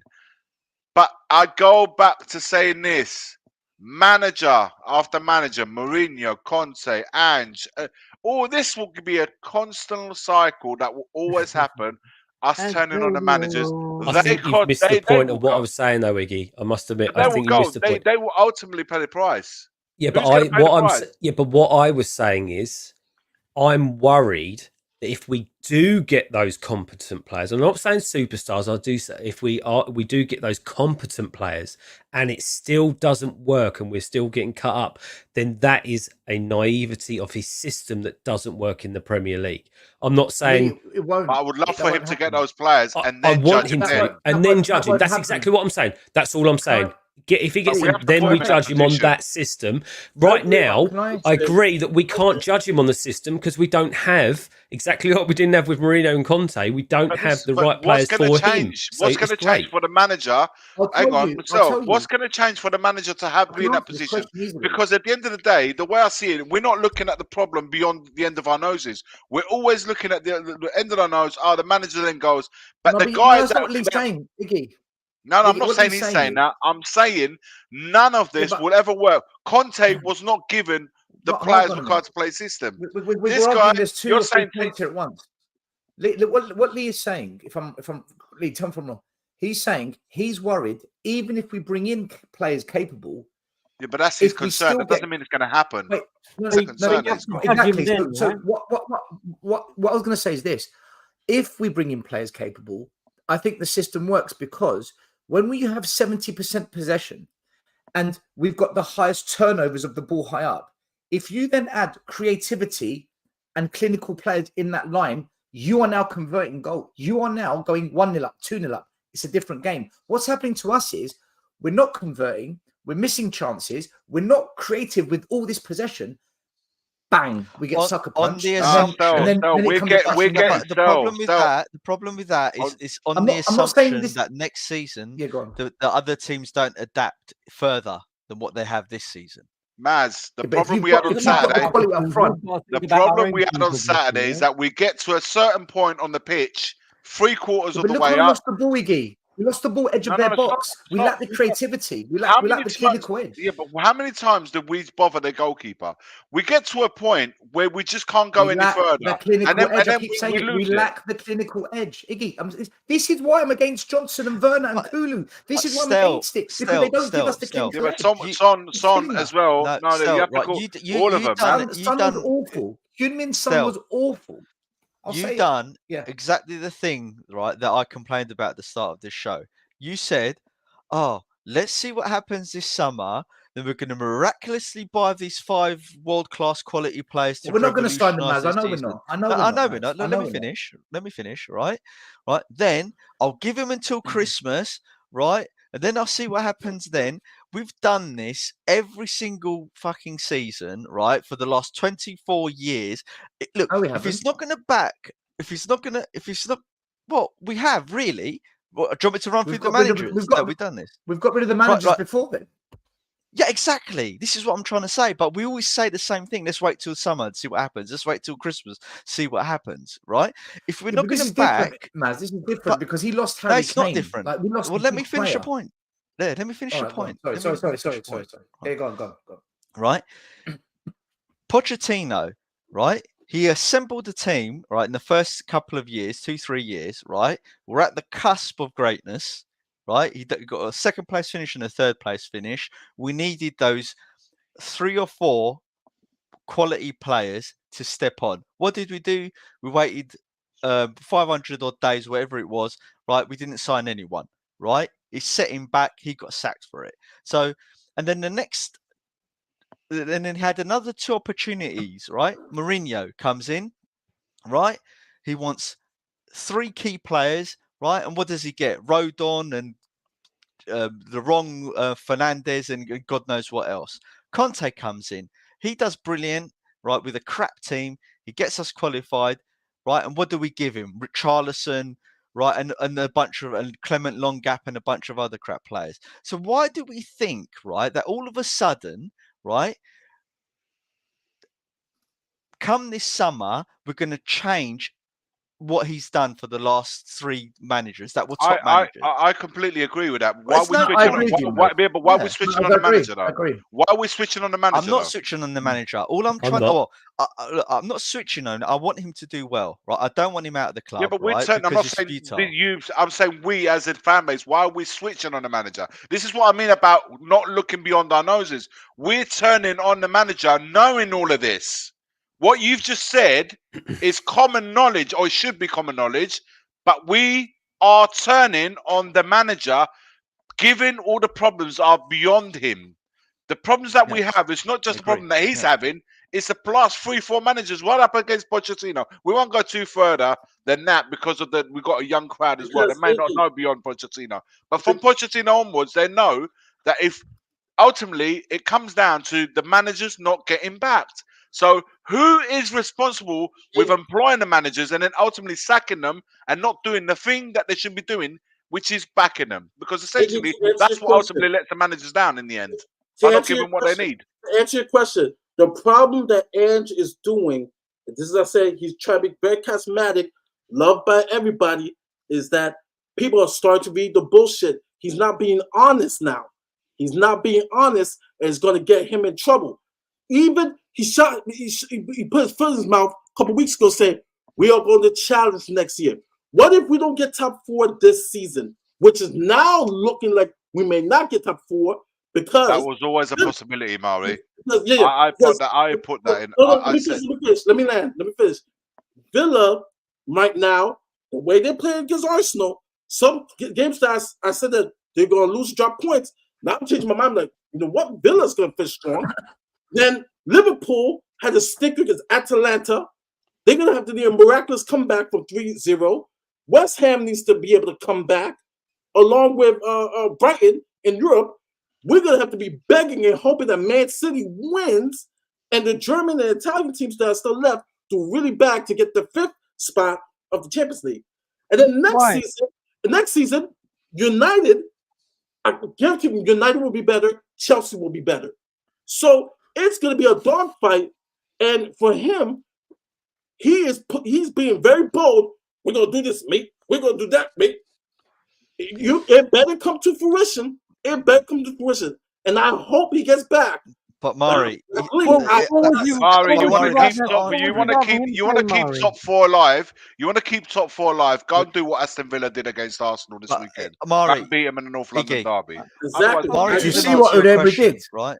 Did you see what Emery did? We'll come back to it. Go on, Maz. You go. Right, I want to do some after Mad speaks. I want to do some super chats quickly because they're built up. Go on, Maz. You slightly touched on it, Maury, but the reason why the fans, right, never see the bigger picture, what's right in front of their nose, right, is because Levy and the PR machine has done a number on the fan base, turning their focus to other things other than what's going on the pitch. Right, exactly. Stadiums, spa facilities, F1, skywalks, hotels, training grounds. You name it. We're the biggest NFL. We're the biggest PR machine going, right? And if we're not naive, well, certainly ourselves, because we talk about it all the time, right? But they've done a number on all of the outlets, all right, and the YouTube channels singing their narratives all the time, right? I've never seen a fan base talk about fucking financials, more than Tottenham That's what I was Hotspur. saying earlier. Right? Well, it's like let's go to 15 million is a Sean deal. Butler's channel and let's open up the accounts and start taking our FCA or whatever it's called, right, to become a chartered accountant to understand it. Who gives a crap? We're not winning. 15 We are million is a not good winning, deal. right? And so But that's do you know why what? But Maz, that's what you've just said there, JP, is spot on, and this is what the issue is, right? Oh, what's 15 million? People see FFP, right, and we've spun this story and this narrative for the last 6 weeks now. Just because we can spend up to 600 million does not mean the club can spend or has 600 million to spend, right? And this is my issue with this whole people going, oh, well, 15 million on Timo, it's just 15 million. It'd be a bench player, blah, blah, blah. No, 15 million pounds in the grand scheme of things could be the difference between buying a 35 million pound no one that's never played in the Premier League or a 50 million pound Premier League player that will actually progress us more than what we've got in there. That's the difference. Everyone now just thinks we can spend all the money in the world. We can't. And just because we can spend up to whatever money doesn't, the government can turn around to me, or someone could turn around to me tomorrow and says, I'll come into a Lamborghini garage. You can spend up to £1 million. I was like, well, I've only got a tenner. That's all I can spend. So I can't spend £1 million, can I? And that's you're right. That's the media shit that is spinning, and it's getting our fans all excited, and it's just not going to happen. And my big problem at the moment is touched on what Mari That's why I call them all out. That's why I call them out, guys. I do it all the time. Ange, right? He's Ange is a clever guy, right? He's trying to do what he feels is best for the team, right? To answer these questions. He's very good at answering the questions, right? But he's put himself into a hole now. Yeah. Because he's trying to defend the indefensible. Right? And he's promising us challenging for the title next year. What a disaster. Even Conte and Jose never said that. Right? They said in the future we might challenge. Right? But we're building towards it. And he said next season I'm going to win it. Next season. He said next season. You're true. Right. Now look, that doesn't mean I'm against Ange in the sense that I want him out and everything, but he's leading me down this path that I can see is foolish, and I'm not going to be party to it. That's why I brought up the charismatic talk. Usually, charismatic. My dad did some super chats quickly to say be very careful when people were very charismatic in the sense of right. They usually become good salesmen. Men and women when you date them. Right, they're very charismatic. You gotta be very careful because usually those people do a lot of talking and there's not a lot of backup to what they say, and you gotta be very, very careful. And like I said, I like Ange. I like the positivity, but I also like people who are genuine, authentic, and they tell me the truth. If I see the house is burning, tell me the house is burning. Don't tell me, oh, the house is not burning, and I see flames coming out and people hanging from the window. All right?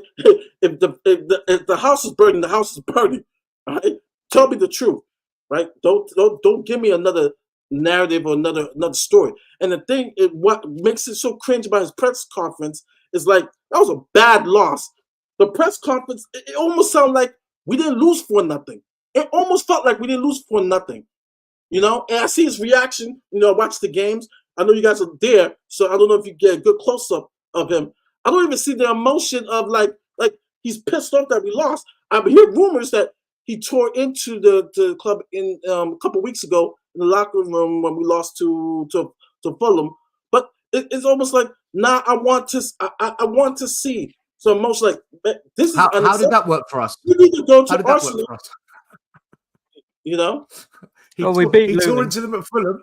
We beat Luton. Can I just do some super chats very, very quickly? Very quickly. Because otherwise I'm never going to get them done. Big up to Bring It Big Boy, channel member for 11 months. Arsenal are going to bottle it and lose against us at home. Let's hope you're right. Nice follow. Soul Boy, thank you as well. Sorry, it's so late. I know you put this in much earlier, but I only just got around to it. Boys, I said it before. Ange is a yes man. Listen to him speak. It's Levy talking for him. I've kind of agreed with that. Maz, and I think more and more people are thinking that way as well. Dietrich Kane, standard $5 down the drain. Pick up everyone except for Iggy the fraud. It's about to win the league. Ange's a fraud and a con man. People scream for Nico Williams. By the way, he has 3G trash. I don't know what that means. I'm guessing something's not good about it. None of what he writes, none of what he writes makes sense. Let me respond to Eugene. Eugene, wait. Hold on. Mark, that's not how things work. Managers can tell the truth. Pep tells the truth. When they play a bad game, he tells the truth. Conte told the truth. Conte blew it up, man. He blew it up. Klopp tells the truth. There's a lot of managers that tell the truth. Ancelotti tells the truth. What are you talking about? Top managers. Eugene, they've sucked you in. They've sucked you in. They've sucked him in. You played bad. The PR machine. The PR machine has got Eugene. The PR machine's got Come on, Eugene. Come on. Like, course managers. Course managers. Come on, use your brain here. Come on. Managers can't tell the truth. They've told the truth. Top managers have told the truth. Come on. I do. There's loads. I do think so. But they tell a truth. Like, we were pathetic today. We were trash today. This is horrible. Guys, I do think managers, though, do have to play the game a bit as well at times. Of course they do. Either protect players or protect the club. But there also comes a moment where you just want the manager just be straight up with me, man. Be honest. What's going on? Where are we at? Because I think fans respect that more. Still, do you remember when what I will say though, still, is that it's not the fans that he needs really on board. He needs to get the players playing like on the pitch, right? He's got from now to the end of the season to somehow motivate them in some way whatsoever to get the best out of them. Assuming that we're still challenging for something. And at the end of the season, yeah, but he just wants to, as it seems now, he just wants to see how many wins we get, right? It's more about the system. To be fair, guys, we're not far off. If you look at the predictions we made, right? I'll bring it back up. Remember this? We did our predictions. Let me just remove this comment off the screen quickly. So on the left, you can see where we've made some predictions. The table that's full. They're the points that we suggested. If you look at Aston Villa's predictions we made against Wolves, City, Brentford, and Arsenal, we got it wrong and right. We're actually 1 point off. We're only 1 point off of where we thought Villa would be. United, we got completely wrong. They're dog shit. We completely got United wrong. Tottenham, though, we got it spot on, except for Newcastle, where we said we'd beat them, but we lost. So we're currently 3 points wrong for Tottenham and 1 point wrong for Villa. So we're not far off our predictions. We did predict the Spurs would end up fourth with 2 points, but the way it is now, Villa are ahead. So it depends what happens against Villa. Have got Chelsea and Liverpool, 2 big games. We've got, in fact, when you look at it now, top 4 is looking pretty bleak. We've got much harder games now. I'm still honestly not bothered about top 4. I'd rather us not finish top 4. It has no significance. So if we don't show any signs of life against Arsenal, I think we will. That's the thing. We said Saturday, right, Iggy? That it looks like they've already done. Listen, Aston Villa yesterday went to the Emirates and got all 3 points, man. That's what I mean. That's a team challenging. Did you see what Emery did? Did you see what he did? Yeah. In the first half, Arsenal, they were getting the ball. So between the defence and the midfield, there's a bit of a gap. And they managed to get the ball to Odegaard. They managed to get the ball to Saka, and they're penetrating into that space. Second half, Unai Emery just squeezed it in. And he cut off that space, nullified Arsenal, and then pounced on them. I have to say, he got Diaby out for Leon Bailey. And I thought that was pure genius. Leon Bailey scores the winning goal. Diaby as well, though. He moved him higher up the pitch in the second half. Mari, he moved him up. So I have to say, he's not perfect. He's not elite. But Unai Emery, he reads the game and he adjusts. He does adjust. Yeah. I know Spurs, we spanked them. I mean, we pumped them. Let's be honest about it. But I think Unai Emery's a good manager, man. He genuinely is a good manager. The thing is, the only saving grace he knows how to. He knows how to change it if he has to. The only We don't change it. We don't change it. Is that stay up there. we're Stay up there. playing a lot of the teams that high up the table, and teams that will face vis-a-vis, these games. So it will favour us. Like the struggles for us has come with teams that play low block. We just can't seem to break them down. And not only can we not break them down, we ended up getting caught on a counter as well. So that's the only thing I could say, that Arsenal will come and bring it. Man City, Liverpool, they will all do the same, which could, I'm not saying we're going to necessarily win, but it will favour the way we play against them. So it could be very, very good games. If we give Arsenal that space behind, we're in big, big trouble. We are in big, big trouble if we do that. He has to adjust it for Arsenal. We can't play our usual football. If there's one That's game, what worries me still. JP, yeah, but guys, if there's one game, just one game this season, tactically adjust a little bit to your opponents. I'm not saying completely like. Listen, I'll turn on my Mr. Box Office. Ain't happening. It ain't happening. According to Angie, it ain't happening. It ain't happening. He told us all this. If you don't know, get to know. I'm out still. But it's telling us is one thing, but doing something completely different is another, right? I mean, for me, just dropping the defence 10 yards would be an adjustment. Literally, you watch them against Newcastle, mate. They're literally like this. They're on the halfway line, like this, waiting for the ball to come out from Newcastle's back. It's a joke. It's a foot race against who can get to the ball quicker. You can't do that again. But G-Mars, that's rubbish. Absolute nonsense. He did adjust it second half. Go look at the lines and look how he squeezed it. If you can't see that, go back and look again and you'll see he did adjust it. 100% he adjusted it. Did Arsenal miss chances? Yes. But you're forgetting Aston Villa smashed it against your crossbar and post twice. Don't forget that those opportunities happen as well. Lee, do you not feel... All right, so just one quick point. Yeah. Lee, do you not feel, whilst I agree, by the way, that the defence is like a foot race and, that, do you not agree that the whole point of being so high up is for us to win the ball as soon as even if we lose it, to try and win it because we're right there? Don't you feel like we kind of back off and allow those long balls to be played? Yeah, I do. No, you're right. And I'll tell you what, someone brought this up yesterday in the comments on the live stream, and I'll tell you what we do wrong that other teams don't, that play the high line. And you'll notice this with Liverpool. You'll see it with Man City as well. When we've got these these fullbacks that go forward, what we tend to do, which we do wrong and exposes us, is both of them go up. Now you watch the likes of Liverpool do it with yesterday. I know they lost, but Alexander-Arnold, who came on playing in like a right back position. But what happens is when Liverpool missed a lot of chances as well, though. Yeah, I know they did. But when the left fullback goes up, everyone shifts over, and then Arnold sort of takes up a position in front of the centre backs. We did that with Conte, didn't we? Yeah, and that's where you get the defensive cover. And I think City do it as well. You'll see, Vardy will come over if Rico Lewis is up. Vardy will sort of come over, and it's almost like they transition into a back three. When one of them goes, they transition to back three, and the same. And when we do it, both of them just go far too high up, and that's why we are so exposed. That's why we get so exposed when we lose the ball in the opponent's half, and then exactly. That's where I'd like to see him change. I'd like to see him change and say, like, okay, if we're going to play this high line, that's what you need to do. But it's not either the players aren't getting it. If that's what he's telling them to do, then that's naivety on him. If the players do it, then completely understand. And do you know what? When I watch him on the sidelines, especially over the last 6 or 7 games, his facial expressions have changed. He looks like a manager that wants to rip someone's head off.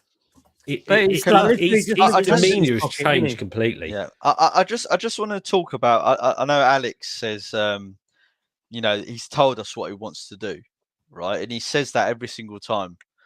He's already told us what he wants to do. Well, Conte and Jose told us what they wanted to do as well, right?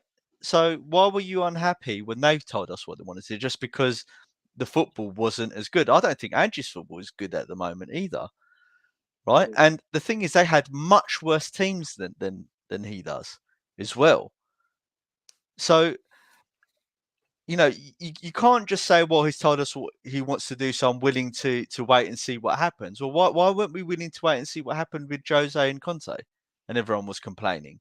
I mean, up until Conte got sacked, sorry, Joe, but up until Conte got sacked, everyone was going, Antonio, right? So, you know, and Conte told us what he wanted to do, but he wasn't backed. Why is it any different with Ange? Is it a difference, Maz, that in terms of Conte's style of play that he wants are 70, 80 million buys, whereas Ange is not? Ange has spent £220 million. Yeah, Ange has spent £220 million, and the thing Less is, than Conte. what? There's no denying that Jose's football and is obviously pragmatic, right? We all know what Jose's football is like because you've seen him in every club he's been to, right?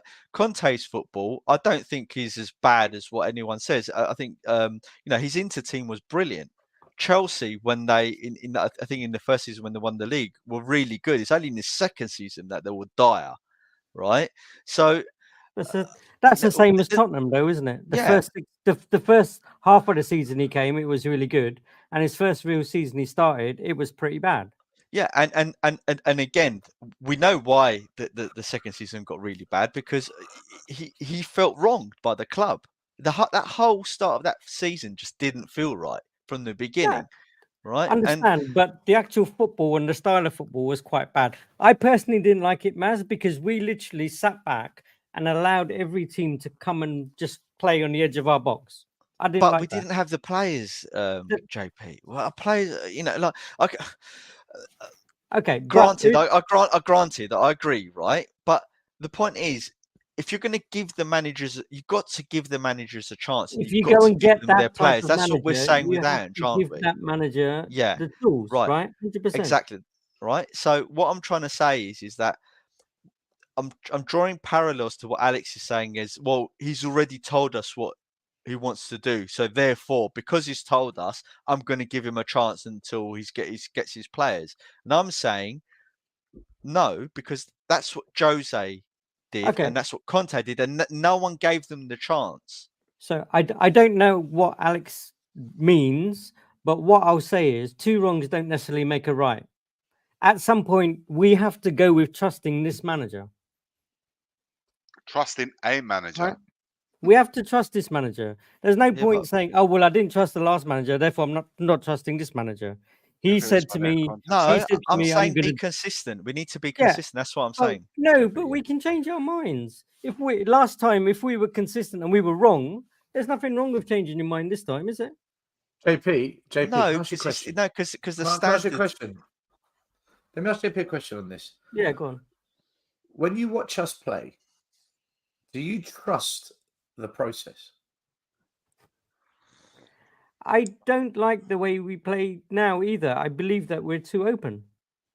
And my thing, which is what I was thinking the other day. Yeah.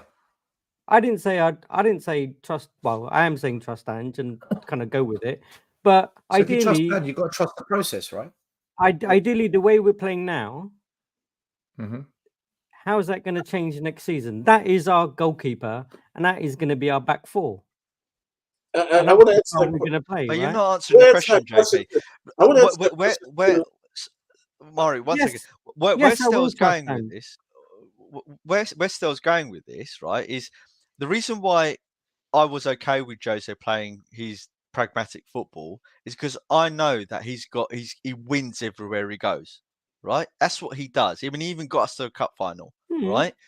Right, with a poor team. Same with Conte, and these are elite managers. Yeah. Ange is not an elite manager. Whilst I'm not knocking his achievements, regardless of what league it was in, he's not an elite manager. So then don't trust him and sack him now. No, I'm not saying don't trust him. All I'm saying in reference to Alex is you need to be consistent, right? If he believes in the process that Ange is following, then why didn't he believe Conte when he's an elite manager?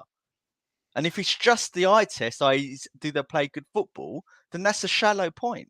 because we had a whole discussion a month or two ago when we lost again, right? When fans said, all I want to see is good football. Well, we're seeing good football. I don't think it's good football, but yeah, but we're seeing good football, but we just got pumped by Newcastle 4-0. So why aren't you happy? But I suppose the point I'm trying to make to you, Maz, is why can't Alex change his mind?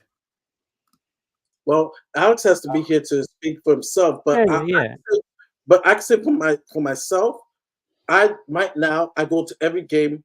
I do not trust. I do not. There's a sense of worry because we leak so many goals, right? So I know we have our chances. We're not clinical, but I worry so much about leaking goals, and that shouldn't be the worry of a good team, right? If you're a good team, then you're not going to worry about, okay, yeah, we'll score 4, and the other team will score 3. You don't want to have that. And for a team to win a trophy, defensively, we have to be set up to be able to defend. The great offensive teams like Barcelona, right? They had Busquets, one of the greatest 6, one of the greatest CDMs. Busquets, Puyol, Piqué, Alba, Dani Alves, right? Barcelona fans had a sense of security, right? They have Messi scoring goals, David Villa scoring goals, but they also had a sense of we have a good defense too. And that's why I want to come to a point at Tottenham. Yes, we have a great attack, but also we could trust our defense. But that's what Conte. That's what Conte. Can I just play devil's advocate? One question. One really quickly, Mari. Just play devil's advocate. Do you expect that in 8 months? No, but I do want to see if the manager can make adjustments. And right now, I don't see it. Like I said, he just got out coached by Eddie Howe. Right? Granted, this is the first season, so going to the second season, like I said, I'm not Ange out, but I definitely want to see some improvements going to year 2. I definitely.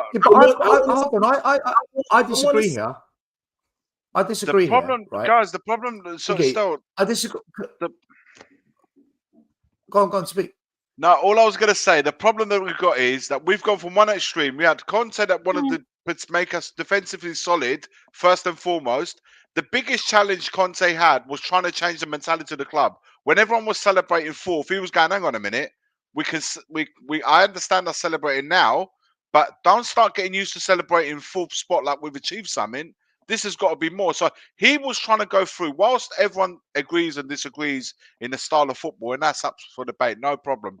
Some people hated it. Other people trying to understand what he was trying to do, make us defensively solid.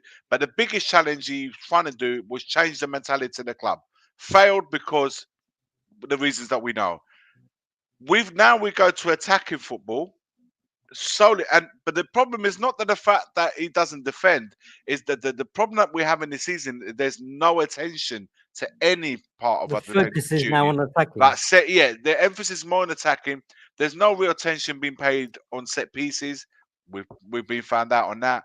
With no real defensive, we don't cover any defensive part of our game. Nothing. And that's the part that I can't understand. Whilst I understand the manager being attacking or defended, is how can a defensive manager not have a strategy in the way that he wants to attack? Because surely you have to go and get a goal.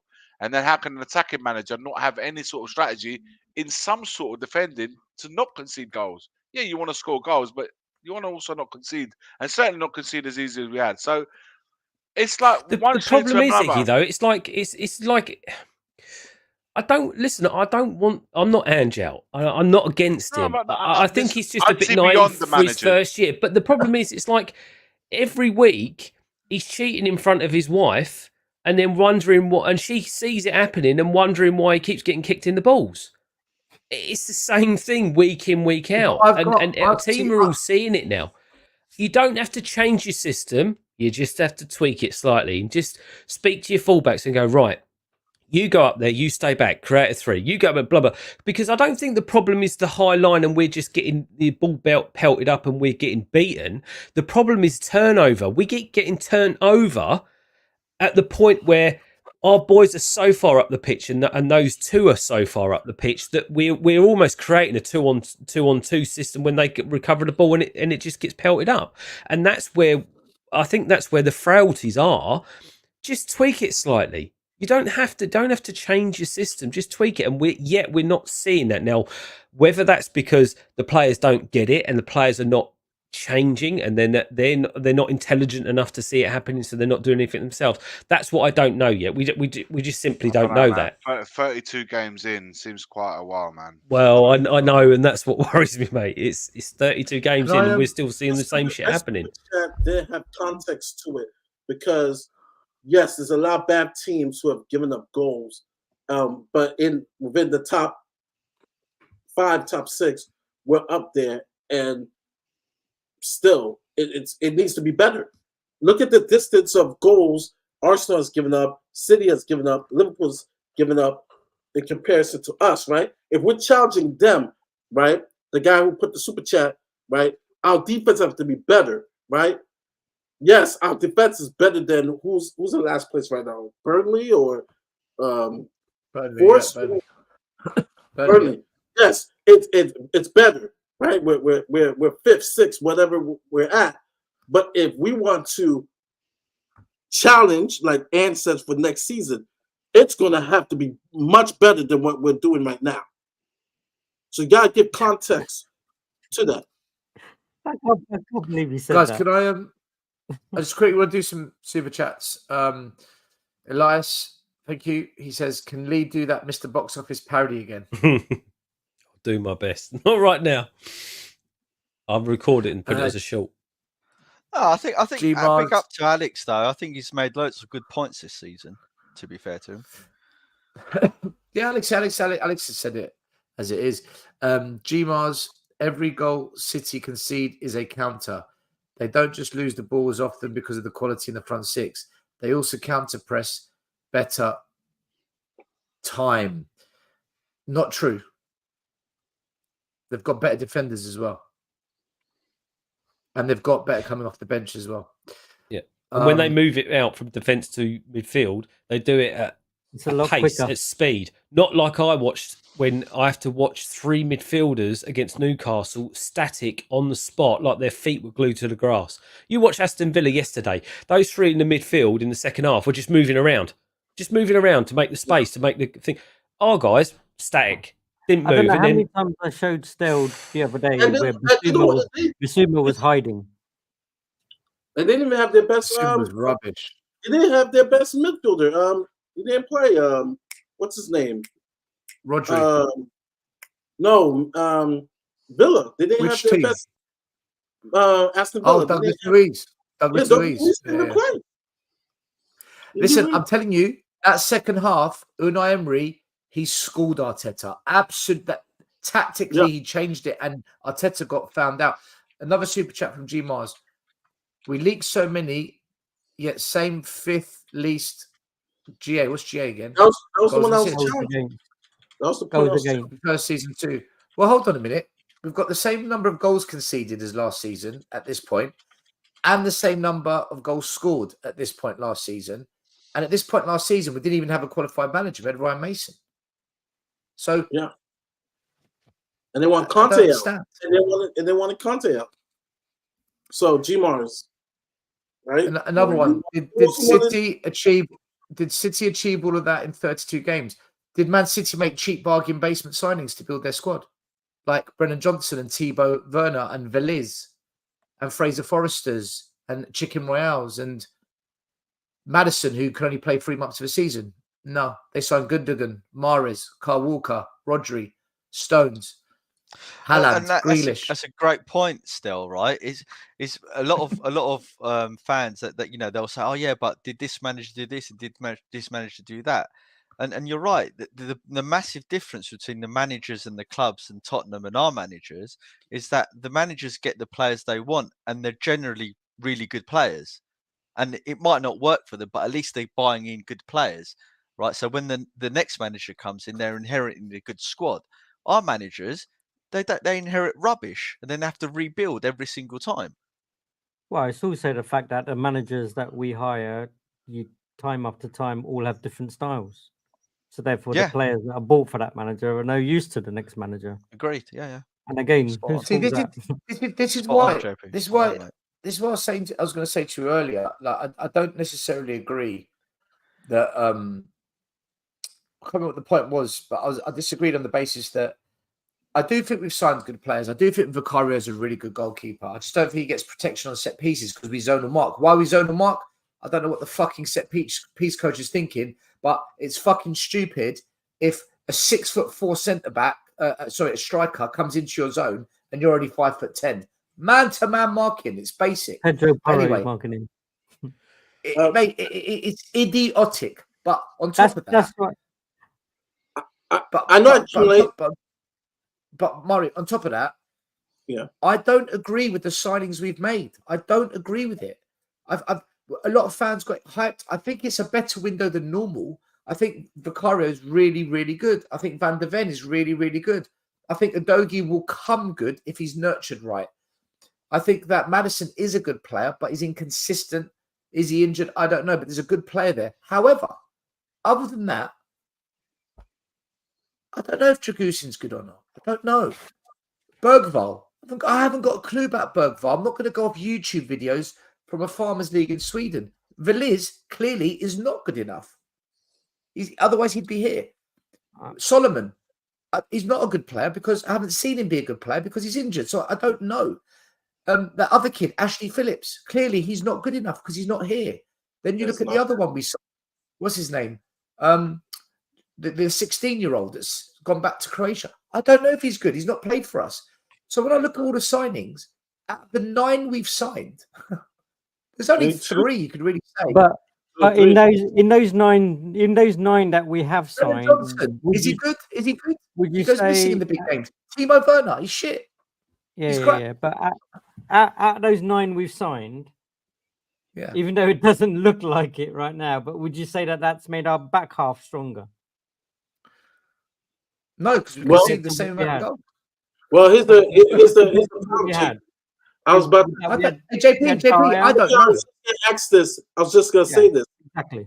It's supposed to make a back line better, but the problem is we don't have a proper 6. I know I came late, but I know I mentioned Sunday. Mari, we can't defend as a club without a 6. Without a 6, we just can't defend. Yeah, no, but I was also I mentioned a couple of players. I was very disappointed in the game, but Bissouma, oh my goodness, goodness, I'm about done with this dude, like literally, because he was horrible. I mean, you guys were live there. He was horrible. This is the guy who's supposed to help protect the defense, right? I felt bad for BDP. I felt bad for Benjamin and Romero because they were put in positions that they weren't going to win. I mean, Isaac he's good, and the other guy's crafty. What's his name? The winger that Anthony Gordon. Anthony Gordon. Isaac is very good. I'd take it. I'd have him. Anthony Gordon. I'd have him over Johnson all day of the week. Got that speed, but you don't want to be one-on-one with that dude. You do not. Many a times we've said that's not Bissouma's position, man. If that's where we're going to use Bissouma moving forward, we might as well sell and buy someone more appropriately. Yeah. That's not his role. He hasn't got. But you know what? It's not even about technical ability. It's understanding and reading situation and being proactive. He reacts to things too late. He doesn't see the dangers. So that, to me, is not somebody that does he care, Iggy? That's a master of that role. It's not his role. Iggy, does Bissouma care now? That's my question. Does he even care? I don't know. Because even the body language. Well, no, because whatever happens, Murray, he starts. This guy doesn't get dropped. He's what? He said it before against Newcastle. Sar's a player that should not be dropped in that midfield. He got dropped the other day, and they played Sar, right? And then Bissouma came on for 45 minutes, had a good 45 minutes, and everyone was, "Oh, Bissouma should start. Bissouma should start." We can't. You know what? So, JP, and Bissouma's had a bad game now. Oh, Bissouma's crap, and this is not us. Everyone out there. Bissouma's crap. Bissouma's crap. Bring Sar in. Bring Sar in. Bentancur will have a player. Bentancur's crap. Bentancur's crap. Get him out. It's a roundabout. It's not a midfield we can do without Sarr. Sarr is the one that covers the most ground, but he's a box-to-box player, and we have to start one between Bentancur and Bissouma for me in that position. Right now, Bentancur is just that little bit more reliable than Bissouma is. So for me, he should start in that place there. Although that's not his He's best not position. even a six, really, though. No, it's not. It's not. We don't really, maybe. Listen, out of all the ones, even Højbjerg is probably the one that's most suited for that role in the squad. But he hasn't got the legs, has he? He has his own limits. So we don't have a player dynamic enough to play that position, nor do we have one that understands and reads the dangers before they come. And also, you have to bring Maddison into this situation. I know Stel was talking about Lo Celso should maybe be given a chance there. Hey, drop Maddison. Maddison's. I have to say, man, he has to come really deep to get the ball, and I don't understand why that is. Why he cannot receive the balls in the pockets anymore, further up the pitch. Because we're not transitioning through. Yeah, we're so static in midfield that don't get me wrong. I know Maddison's not at his best, but if you actually watch him, he's always trying to get the ball. He's always gets the ball and trying to turn a player to then progress and then look for. Yeah. But when he does that, Werner and Timo are right next to him on the lines, not making any kind of runs or anything like that. Yeah, he's got no option. And just go back to tomorrow when there as well. Yeah, just to go back to the question. Move off the ball enough. Sarr's the only player that moves off the ball. Yeah, I praise Sarr. I think he's much more energetic and much more willing to move around than any other person at midfield. And going back to the question about have we got a stronger defence this year? Absolutely. Over last year, we've got a stronger defensive line. What we have, though, they're playing in a system where they are being exploited. That's the issue. Exactly. That's the problem. I don't think when you play to add to your earlier point, whereby you said if we had the number 6 and if we got those other 2 forward strikers, my gut feeling is telling me, but we would still be split down the middle with the long ball. Because we could well be. The problem is up front, right? And if you look at what the problem is, Maz. This is the problem. Speedy Gonzalez, all right, Dextrix. I tell you what the problem is with Bissouma, and you've all got it spot on. When we get hit like that, a number 6 instinct is to cover any of the players that are coming up to help out whoever's going for the ball, whoever's chasing that ball down. We've seen it time and time and time again, where Bissouma is just ball watching. He's not watching what's going on over his shoulder. He's not watching, and we just see players run past him.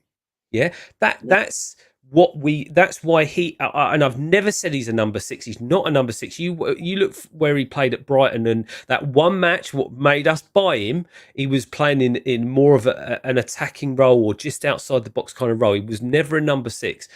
So he's being played out of position. And again, how many times are we going to play him in that position before Ange turns around and says, do you know what? This is not working. I'm not putting him in that position. If it means I drop him, so be it. But we've got into this state where everything is about the mental well-being of these players. And it's like the same happened with Richie. It's like, well, if you don't play them, then they're going to fall off. They're going to drop off. Their performance is going to drop off. But you're playing them out of position. So it's naturally going to happen. So what's the point? We've got to be cutthroat and ruthless. And Richie and I think Richie certainly and Bissouma, I don't think they've got good football intelligence. Like they don't read the game very well. Charleston, so I think Conte. Yeah, but Conte alluded to that with Bissouma, right? He said that Bissouma didn't understand the tactics. Do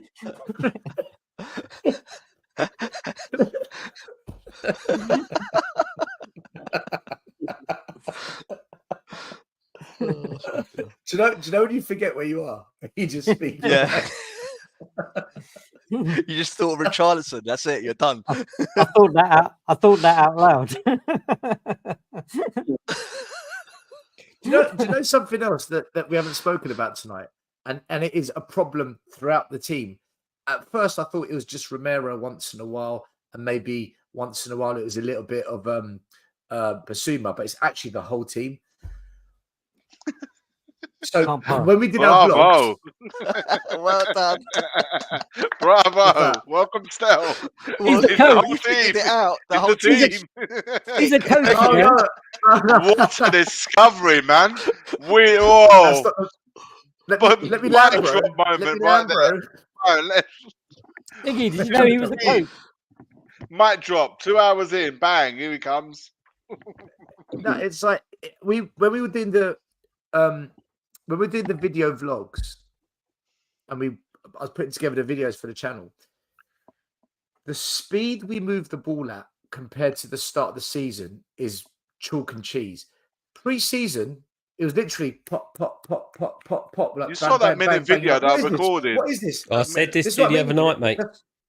That minute video Lee. was just, I recorded it. Lee, Iggy, this is what I'm talking about, the video vlogs. Yeah. I went back yesterday as I was putting the videos together. Let me go watch the first 10 games of the season, right? Some of our passing, the speed was top stuff. Mate, we are not moving that ball anywhere near the tempo and intensity. And when I break it right down, we were playing 1-touch, 2-touch football pre-season and the start of the season. We're not playing 1-2-touch football anymore. I don't know what's happened. How did that change? The players haven't changed. Intensity. It's intensity. The intensity's dropped. One thing I've noticed though is that teams don't push onto us anymore. They honestly don't push on.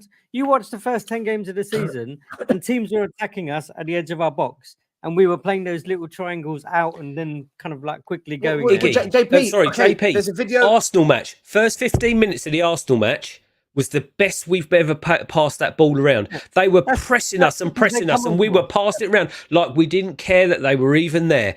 Boom, boom, boom, boom, boom. That so they all tweak. Now, but you watch all the teams now. They just stand back. And you end up with the ball at you end up with the ball at Romero's feet, who's then looking up. Bissouma's hiding. Everyone else is not moving. You know what? I saw the goalkeeper a few times. This isn't true. This isn't all true because when Vicario gets the ball, he was like looking. But he's too slow as well. He needs to move it quicker. Look at the video vlog I put out. It was match day trip, the part 2 video where we actually showed match day footage that JP and Iggy recorded. Vicario gets the ball. We know he's either going to pass it to Van der Ven or he's going to pass it to Romero. And if they're both marked, he's going to pass it right down the middle to whoever drops as the 6. He does the same thing every game. He gets the ball and it's 1 second, 2 second, 3 second, 4 second. And what Newcastle do is they're looking like, oh, we know what you're going to do. They push up, they do push, and they man mark us. So now we're fucked. And then after 10 seconds...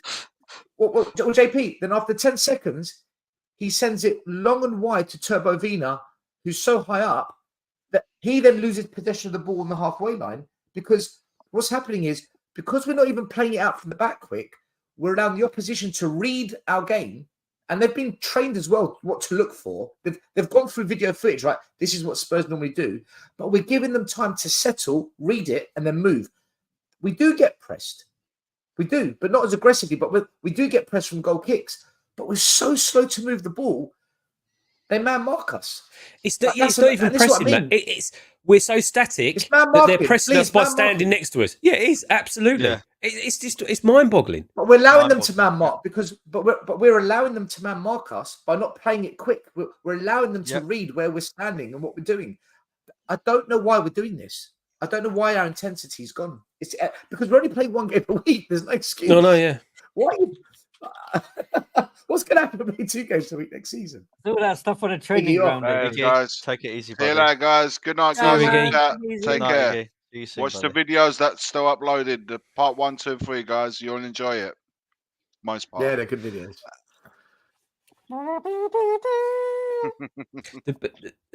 The best example is when who was it that came out in the second half? Is it Fulham at the beginning of the season where they played a low block and we couldn't move it around and they moved up and we passed it out through and we destroyed them in 10 minutes.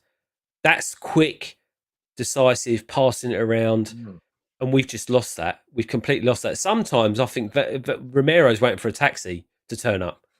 That he's walking so slow with the ball. Mate, it's just like at him, Lee. If you look at him, There's no one moving. No, I get it. I agree, JP, and that's what my biggest concern has been over the last 3 or 4 games. We barely moved. I know it's so easy to defend when and you see this a lot in youth football.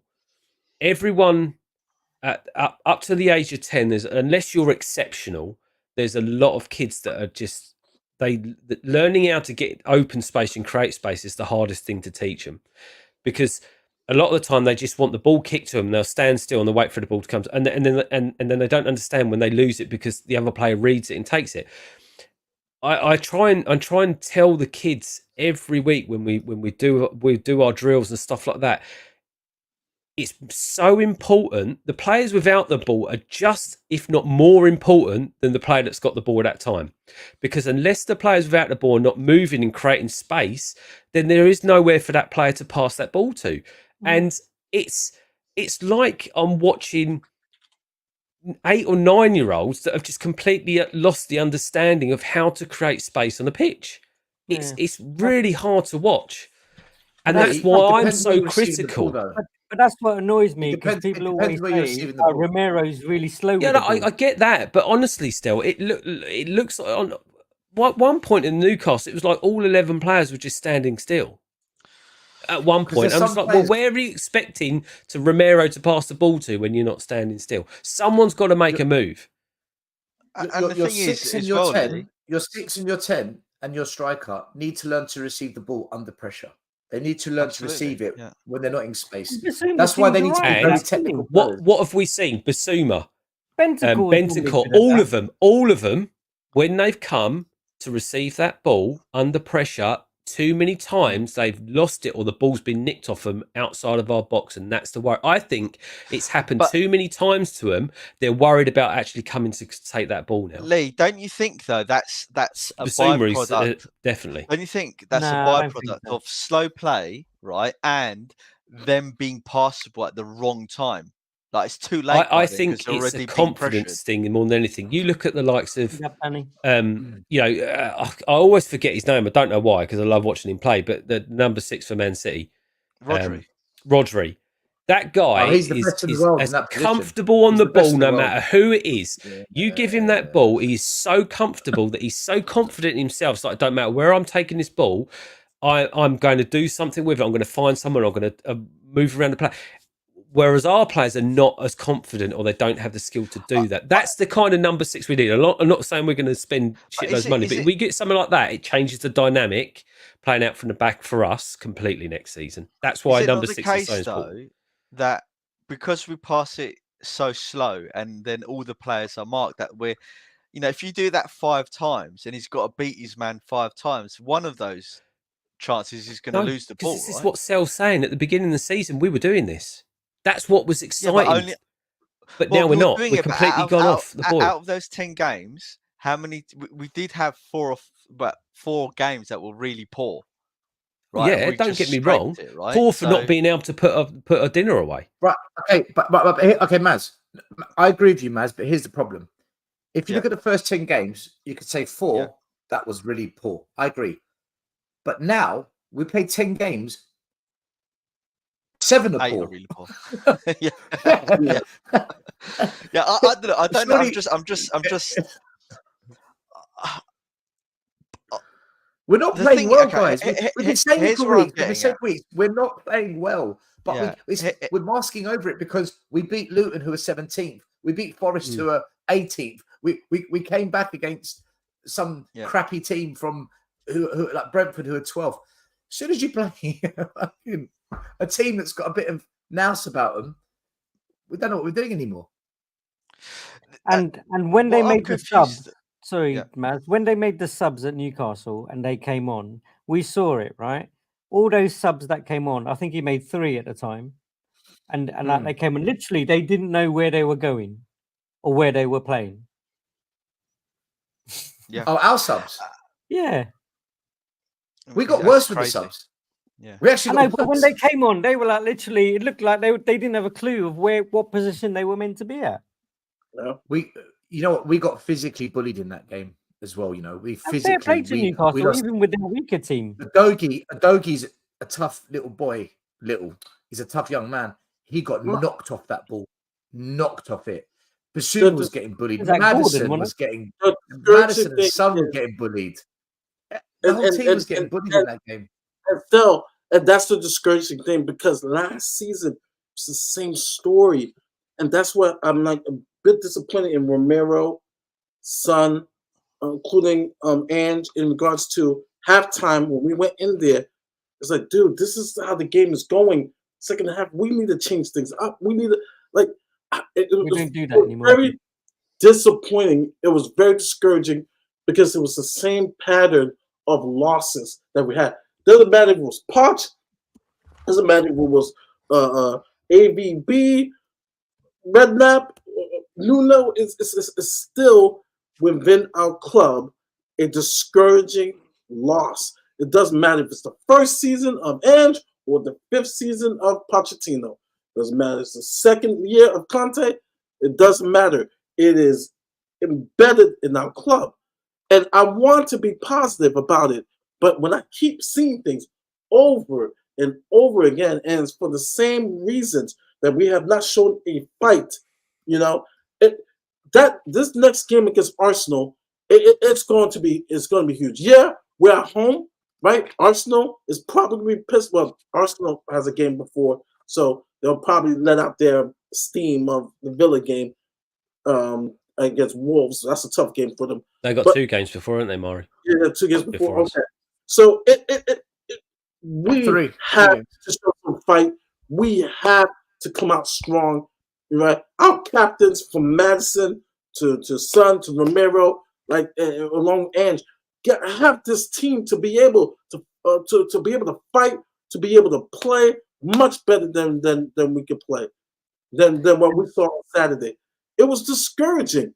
It was like no one, even a happy clapper, cannot say that game Saturday was atrocious. It was. 73% possession. Newcastle had 4 shots on target and scored 5 shots on target and scored 4. I mean, it's embarrassing. And each one of those players, Mari, they should know what the Arsenal game is about. They every single one of them scored 4. We scored 9. They had 18 shots. We had 11. We had 2 shots on target. We had 5. Jules 1 was pretty even. Possession, we absolutely wiped the floor clean with them. Crosses attempted, they doubled ours. Passes completed, we had 4 times more. Passing accuracy, again, way above theirs. I think. But do you know what? Still, right. Okay. Do you remember what I said to you guys? You're gone. I was going to say that's the same percentage as PSG. And Newcastle beat them by 4. Yeah.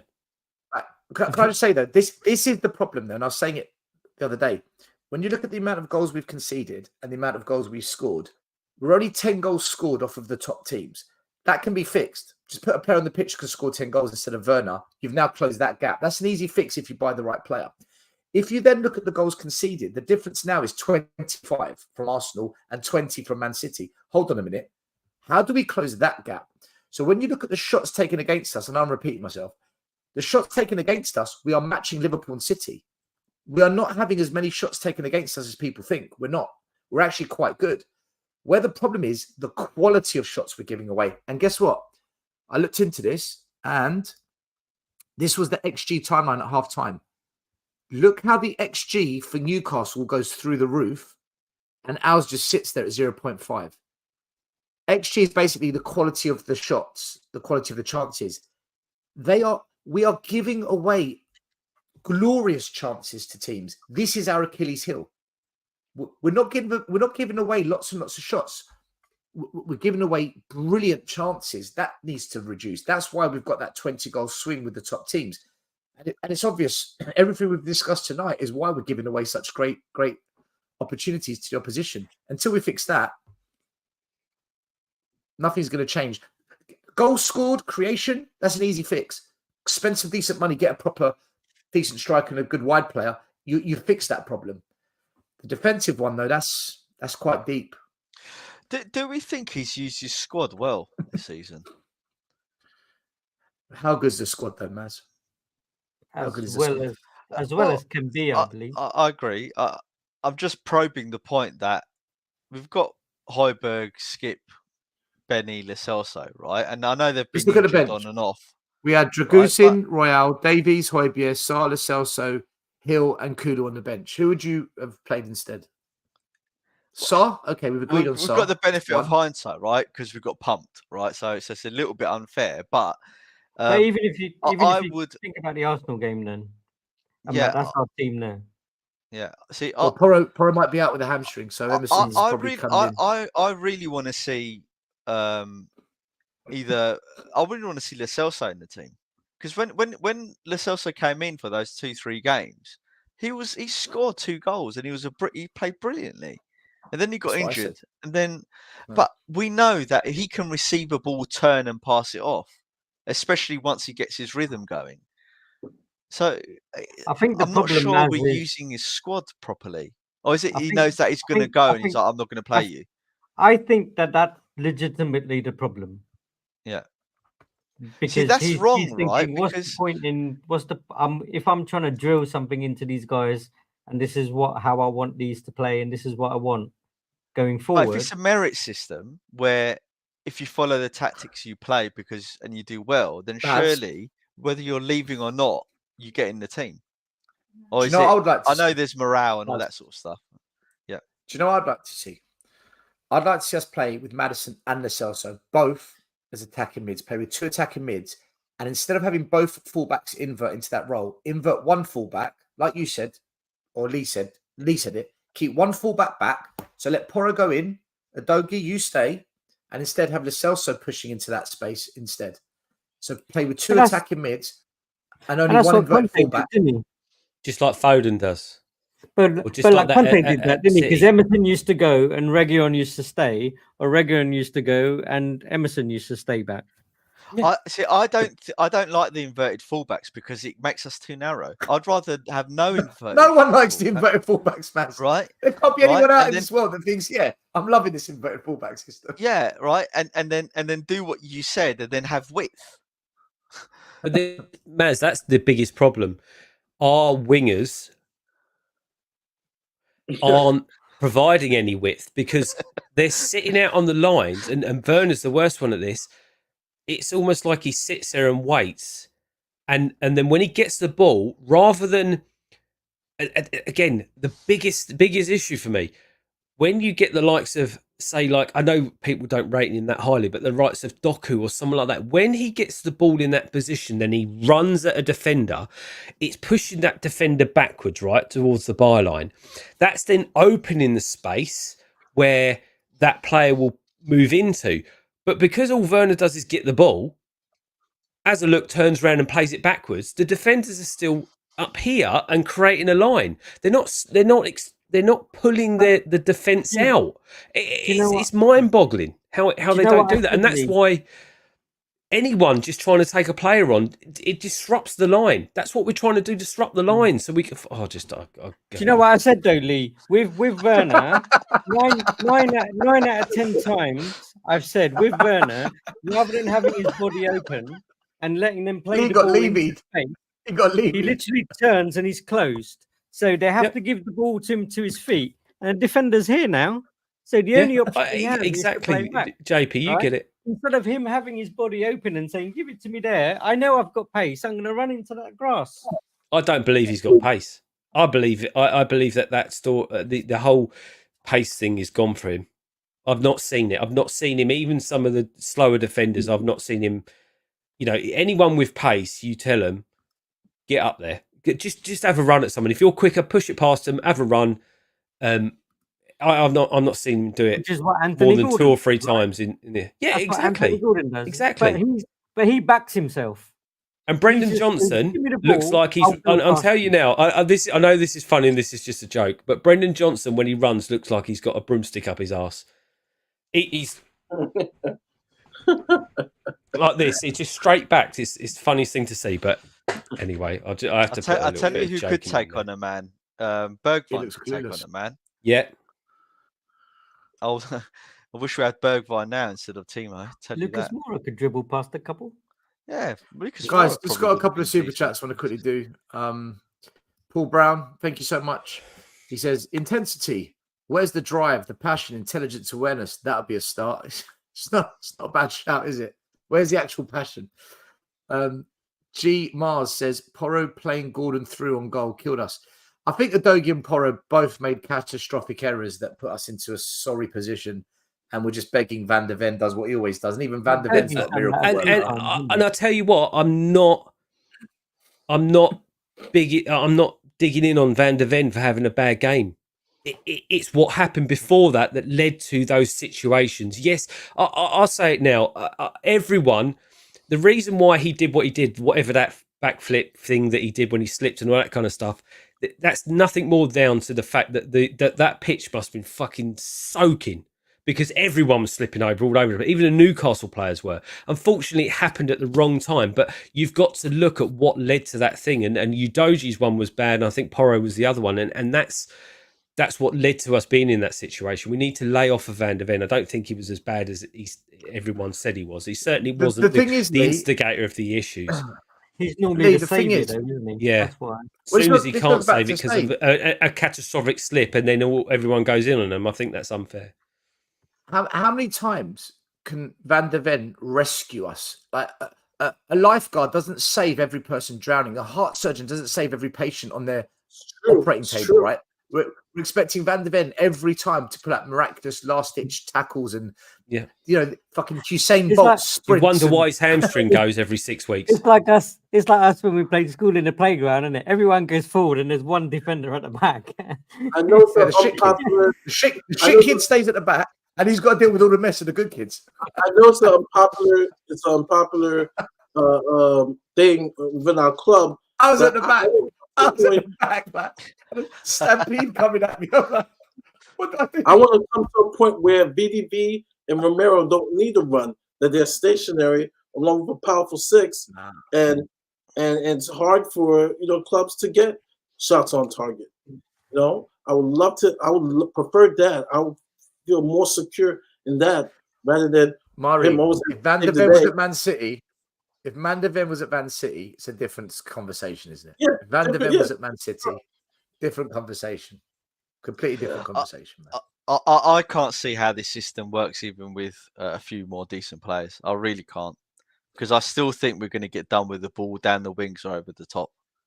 Even if as I said, Matt, unless Ange tweaks it so that it isn't a case of high both risk, high reward, guys are going high up the pitch at the same time. One goes and the other, and you switch it up and you keep changing it, and then they don't know what you're going to do. Then I'm with you. I don't see even how. I think if a very defensively minded number 6 comes in, I think that might alleviate the pressure, because then you've got someone sitting back that can also cover. But I'm hoping it isn't that, and it isn't the system. It is the players, and we just need to tweak it here and there. But we just can't. We have to wait and see. It's all we can do. Not much we can do about it. Kirk just brought up the question, and like I said, he's not in the decline, but yeah, the last couple of games, because like I said, it's easy to harp on Timo Werner. Very easy to harp on Johnson, but the last 2 games, and I said very little last game because I'm like, okay, well, the stats shows that he had an okay game the last game, because I'm disappointed up front line, but that was really discouraging from all 3, and we can't exclude them. You can't exclude them. I mean, the NBC Sports coverage even said he played bad. It was a bad game for Sonny. And so we got to step up. The only thing I would say, Mari, is that we know Son's strengths, right? In terms of running forward with the ball played in front of him, right? He can't hold the ball up. He can't flick the ball up. He can't head the ball in the net. Like, those are the things he can't do. That's what Kane was there for. But even when he had the ball, blast the ball at his legs as a pass. But even when he had the ball, he wasn't effective. The last 2 games, especially Saturday, it was just like, a bad pass. It's like everybody got the disease. It was just a bad touch, a bad here and there, And I left that game saying, no. I'm not. I almost felt like I'm gonna be like Denzel Washington in Training Day. I'm putting cases on everybody. He's not gonna get a free pass. That's why I left that game really disappointing everyone, even my favorite players, Romero, Son, and stuff. And I'm not giving these guys a free pass. None of them will. Ultimately, pass. It was horrible. And I have the SOFA scores. The only person who had higher than 7 was Madison. He had 7.3. Everybody else was 6.5. The worst play was, I think, Udoji. Udoji was the worst rated player. If I look back at it, I took a picture. He was. Yeah, Udoji was the worst. And our whole front line, Sutton was 6.8, 6.8. Werner was 6.7. That's one thing I was going to say to you earlier was, for the first time in, I don't know, probably forever that I've ever seen it, at the end of the game, the players, like, they come out and, they go over to the away fans and clap. There was only 3 of them that came over to the away fans, and the fans were telling them to get lost. Yeah, I heard you say that. Yeah, rightly so. And rightly to get lost. JP, be honest. They're like, fuck off, get out of here. Yeah. Rightly so. Because they get lost. No one in that club should That's be the first time I've ever seen that. No one in that club should be walking their head high on. I have it right here. I have it. Don't worry, Kulu said that we won in life, so we can be proud that we lost. Simple. We've got our Tottenham back. Well, will you forgive them all if we beat Arsenal? No. Mate, you can't be going to beat an Arsenal and then getting spanked by a depleted Newcastle team. I'm of the opinion, I've seen some people putting comments tonight about Newcastle. Oh, they played really well. I don't think they played very well. I think they played what they needed to do, and then they were clinical when they took the chances and they saw our frailties. It's as simple as that. I think their passing accuracy was crap. They had a game plan, and they executed it. Doesn't mean they played well. Yeah. Well, I was going to say, personally, I think they played quite well purely because they had a weakened defense. They helped out their defense, and they played against our tactic. Yeah. We do need to have a succession plan, though, for Son and the front 3. And Romero. It's So this is too many players, right? I mean, I'm going to say it. No. Everybody, including from Ange, need to be criticized for Saturday's game. There's no lay off Sonny. When he plays bad, when Kane plays bad, when everybody plays bad, we have a right to criticize him. There's no lay off Sonny. All right. All those losses I mentioned here, the bad losses. You know who's part of that team? Harry Kane, right? Who's gone? Dyer, Sonny. And I have pictures from those games where they had their head down. I'm like not laying off anybody. I love this club, right? I have not seen many successes in this club. So if you're going to play a bad game, I love Romero, right? Because he's Argentinian. He's helped my team. I'm calling him out as a leader. He was there last year at Newcastle. So I'm not laying off anybody. Everybody's catching that case.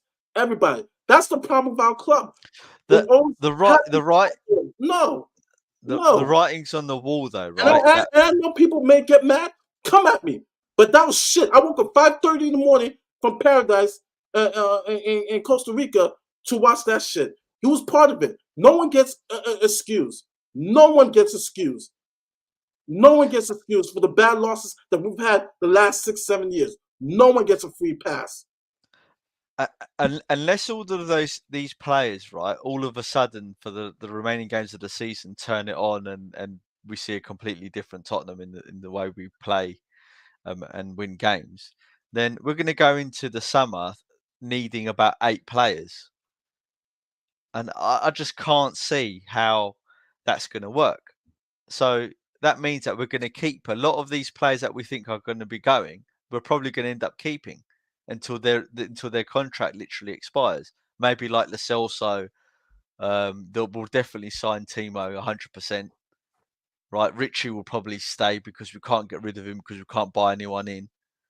You're right, Maz. It's going to take a couple of windows because what a lot of people are just seeing one side of the fence. The amount of players that we need to get rid of and replace is mad. It's absolutely mad. That's probably a bigger job than bringing the players in, because you can't just keep adding players to your squad. You got 35 players in the squad, and you want to bring 4 or 5 in. That means at least 4 or 5 have got to go. But we had the same problem last year when Ange came, though, isn't it? Really? Well, exactly, and that's why it can't be done next summer. We will again add to in the summer and get rid of, but it's going to take another year. How are we going to win the league? After that? I don't know. I don't even listen when people say or quotes are made. We're going to challenge. I'm like, well, let's wait and see before. But that's what he said. I could tell you now, I'm going to wear the Tour de France next year, but I haven't got my bike yet. The other problem, but it's a serious question. In the window is we've got the Euros, right? Yeah. So any player that we're looking at who's in there, either if we don't sign them up early, they're going to wait to the Euros. Absolutely. It's a serious question. Like he set the expectation, right? That we're going to be challenging for the league next year, right? And at this stage, right, we don't know which players are going to be coming and going, because I don't think we can turn around. Let's say it'll be 7 players out, 7 players in, so a 14-player swing, right? Or 7-player swing, however it figures out. So how are we going to challenge for the league? What's going to change from now until then? We're not. I don't think anyone agrees with that. Right. So from that perspective, then, are we back in the process or not? I've told you my thoughts. I'm waiting till the summer. That's the only So time you're I'll know. out then. Yeah, but how? No, but because if this summer we go and sign 3 or 4 top players, I'll back it. If we go this summer and sign 8 players with the budget, and it's the usual mix bunch, 1 or 2 good, maybe shit, maybe good, and and we get a couple more very kids. Good, very nice. Very good. And if we sign a couple of kids that we like to hoard, because we like to hoard lots of kids, like it's Michael Jackson's bloody mansion, Oh no, what did he say? But you know what I mean? We just like to buy kids. Why are we buying them for? They don't play for Spurs. We never see them play for Spurs. We hoard them. But we loan them out. Problem... So if we do that again, Maz, then it's over for me. Yeah, it's over. Still, the problem I've got is if we go sign 4 top players, then I'll begin to believe. And just set me up, right? He's said to me, I'm gonna be challenging for the title next year. Anything less than us challenging for the title, let's say we mimic what Arsenal do. Anything less than that, is that not a failure?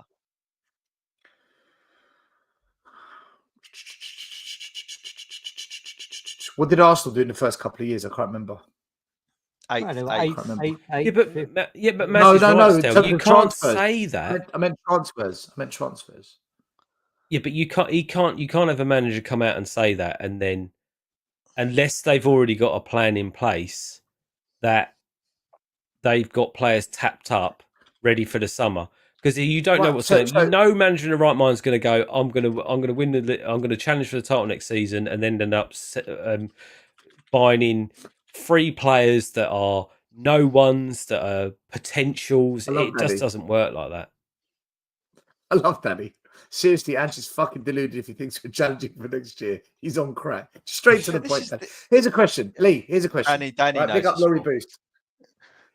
Danny knows the score. Laurie Boost, thank you for the super chat. Question to you 5. Is Ange out of his depth? What's everyone thinking? Mari, JP? As? I would say he's on a very steep learning curve because he's not been at this level before.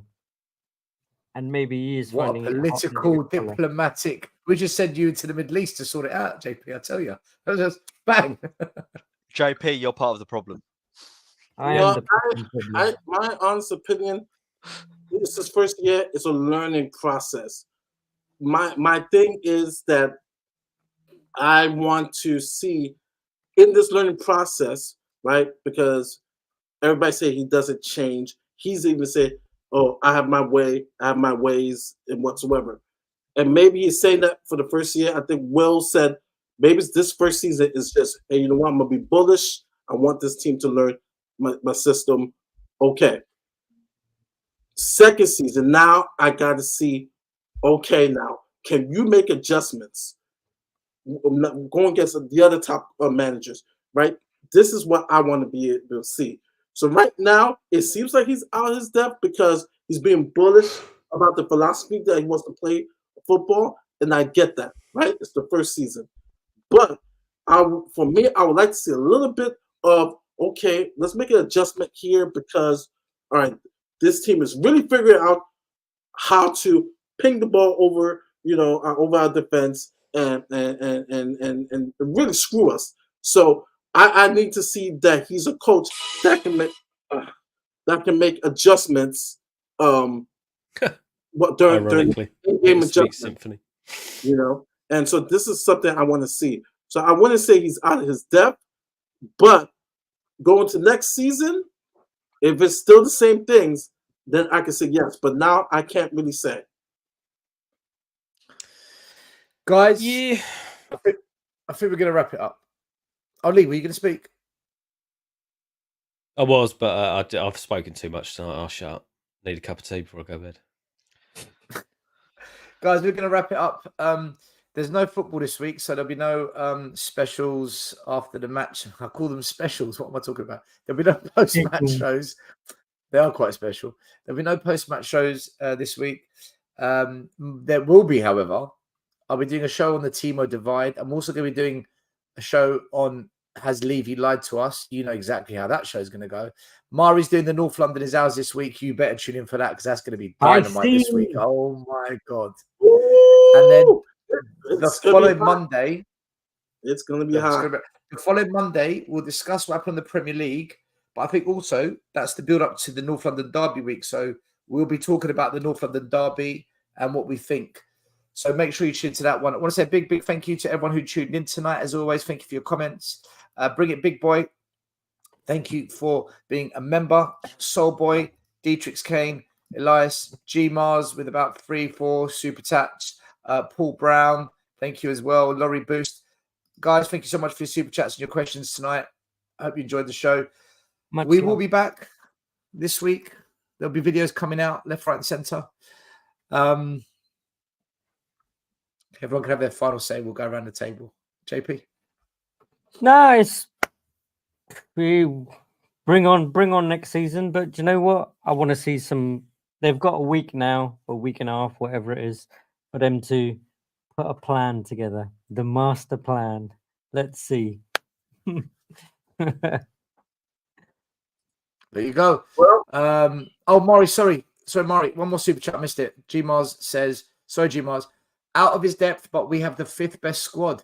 How? It's not a trophy, though, is it? It's not a trophy. Just saying. But I get your point. I do get your point. Maury, go for it. No, I'll just say these next 2 weeks is just really getting ready for the Arsenal game, getting the club ready to fight, to go in there and making us proud, to make up for what we saw on Saturday. I don't know how many times I have to say unexcusable from top to bottom. So it's now, we're playing Arsenal. We know the type of football they played.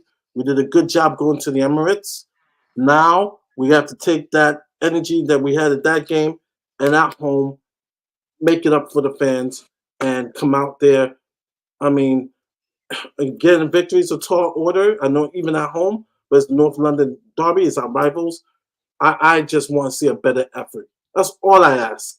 Just see a better effort, and if we win and get 3 points, that will I will forgive them for this past Saturday. If we beat Arsenal, I will forgive them. Lee. Well, what can I say? First off, Mara, if you're outnumbered on your North London is ours, let me know. I'd love to come and Stefan's on there. I'd love to come and give him a little rib tickling. Secondly, Do you know what? I'm a horrible person because I'm actually jeering the fact that Bayern have lost the title. I quite like it, and I quite like it if they go out the Champions League as well. Not just because Harry Kane means he doesn't win any trophies, because he served us well for 10 years, but it would be absolutely funny if they won absolutely nothing this year. But there you go. Wouldn't it be better if he knocked out the arse? I was thinking that, but then depends who they get next, right? If he knocked one up the arse. I sounded so wrong. What did you? He knew what he meant. He absolutely knew what he meant there. Wouldn't it be better if he knocked it up the arse?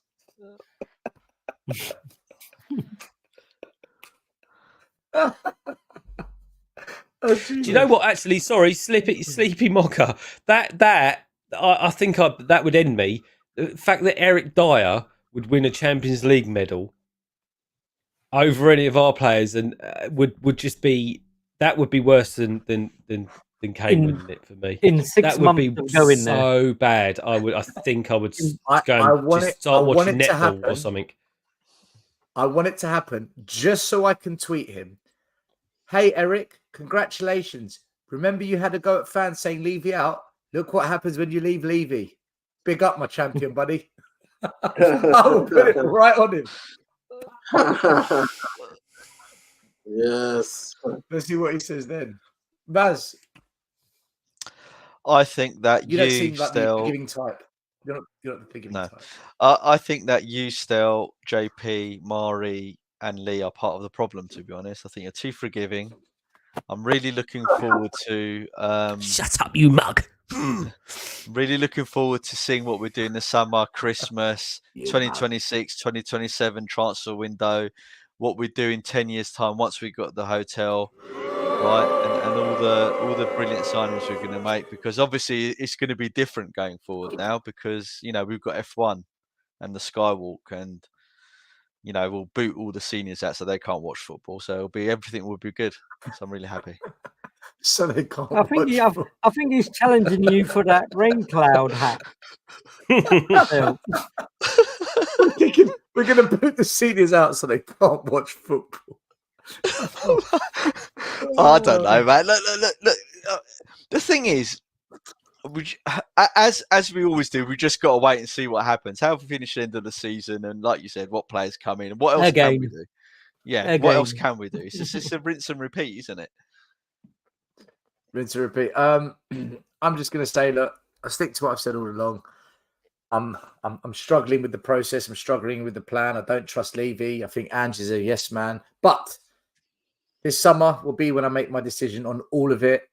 I think I'm going to be right. I'm praying I'm wrong, and I get a really pleasant surprise, but I'm not holding my breath.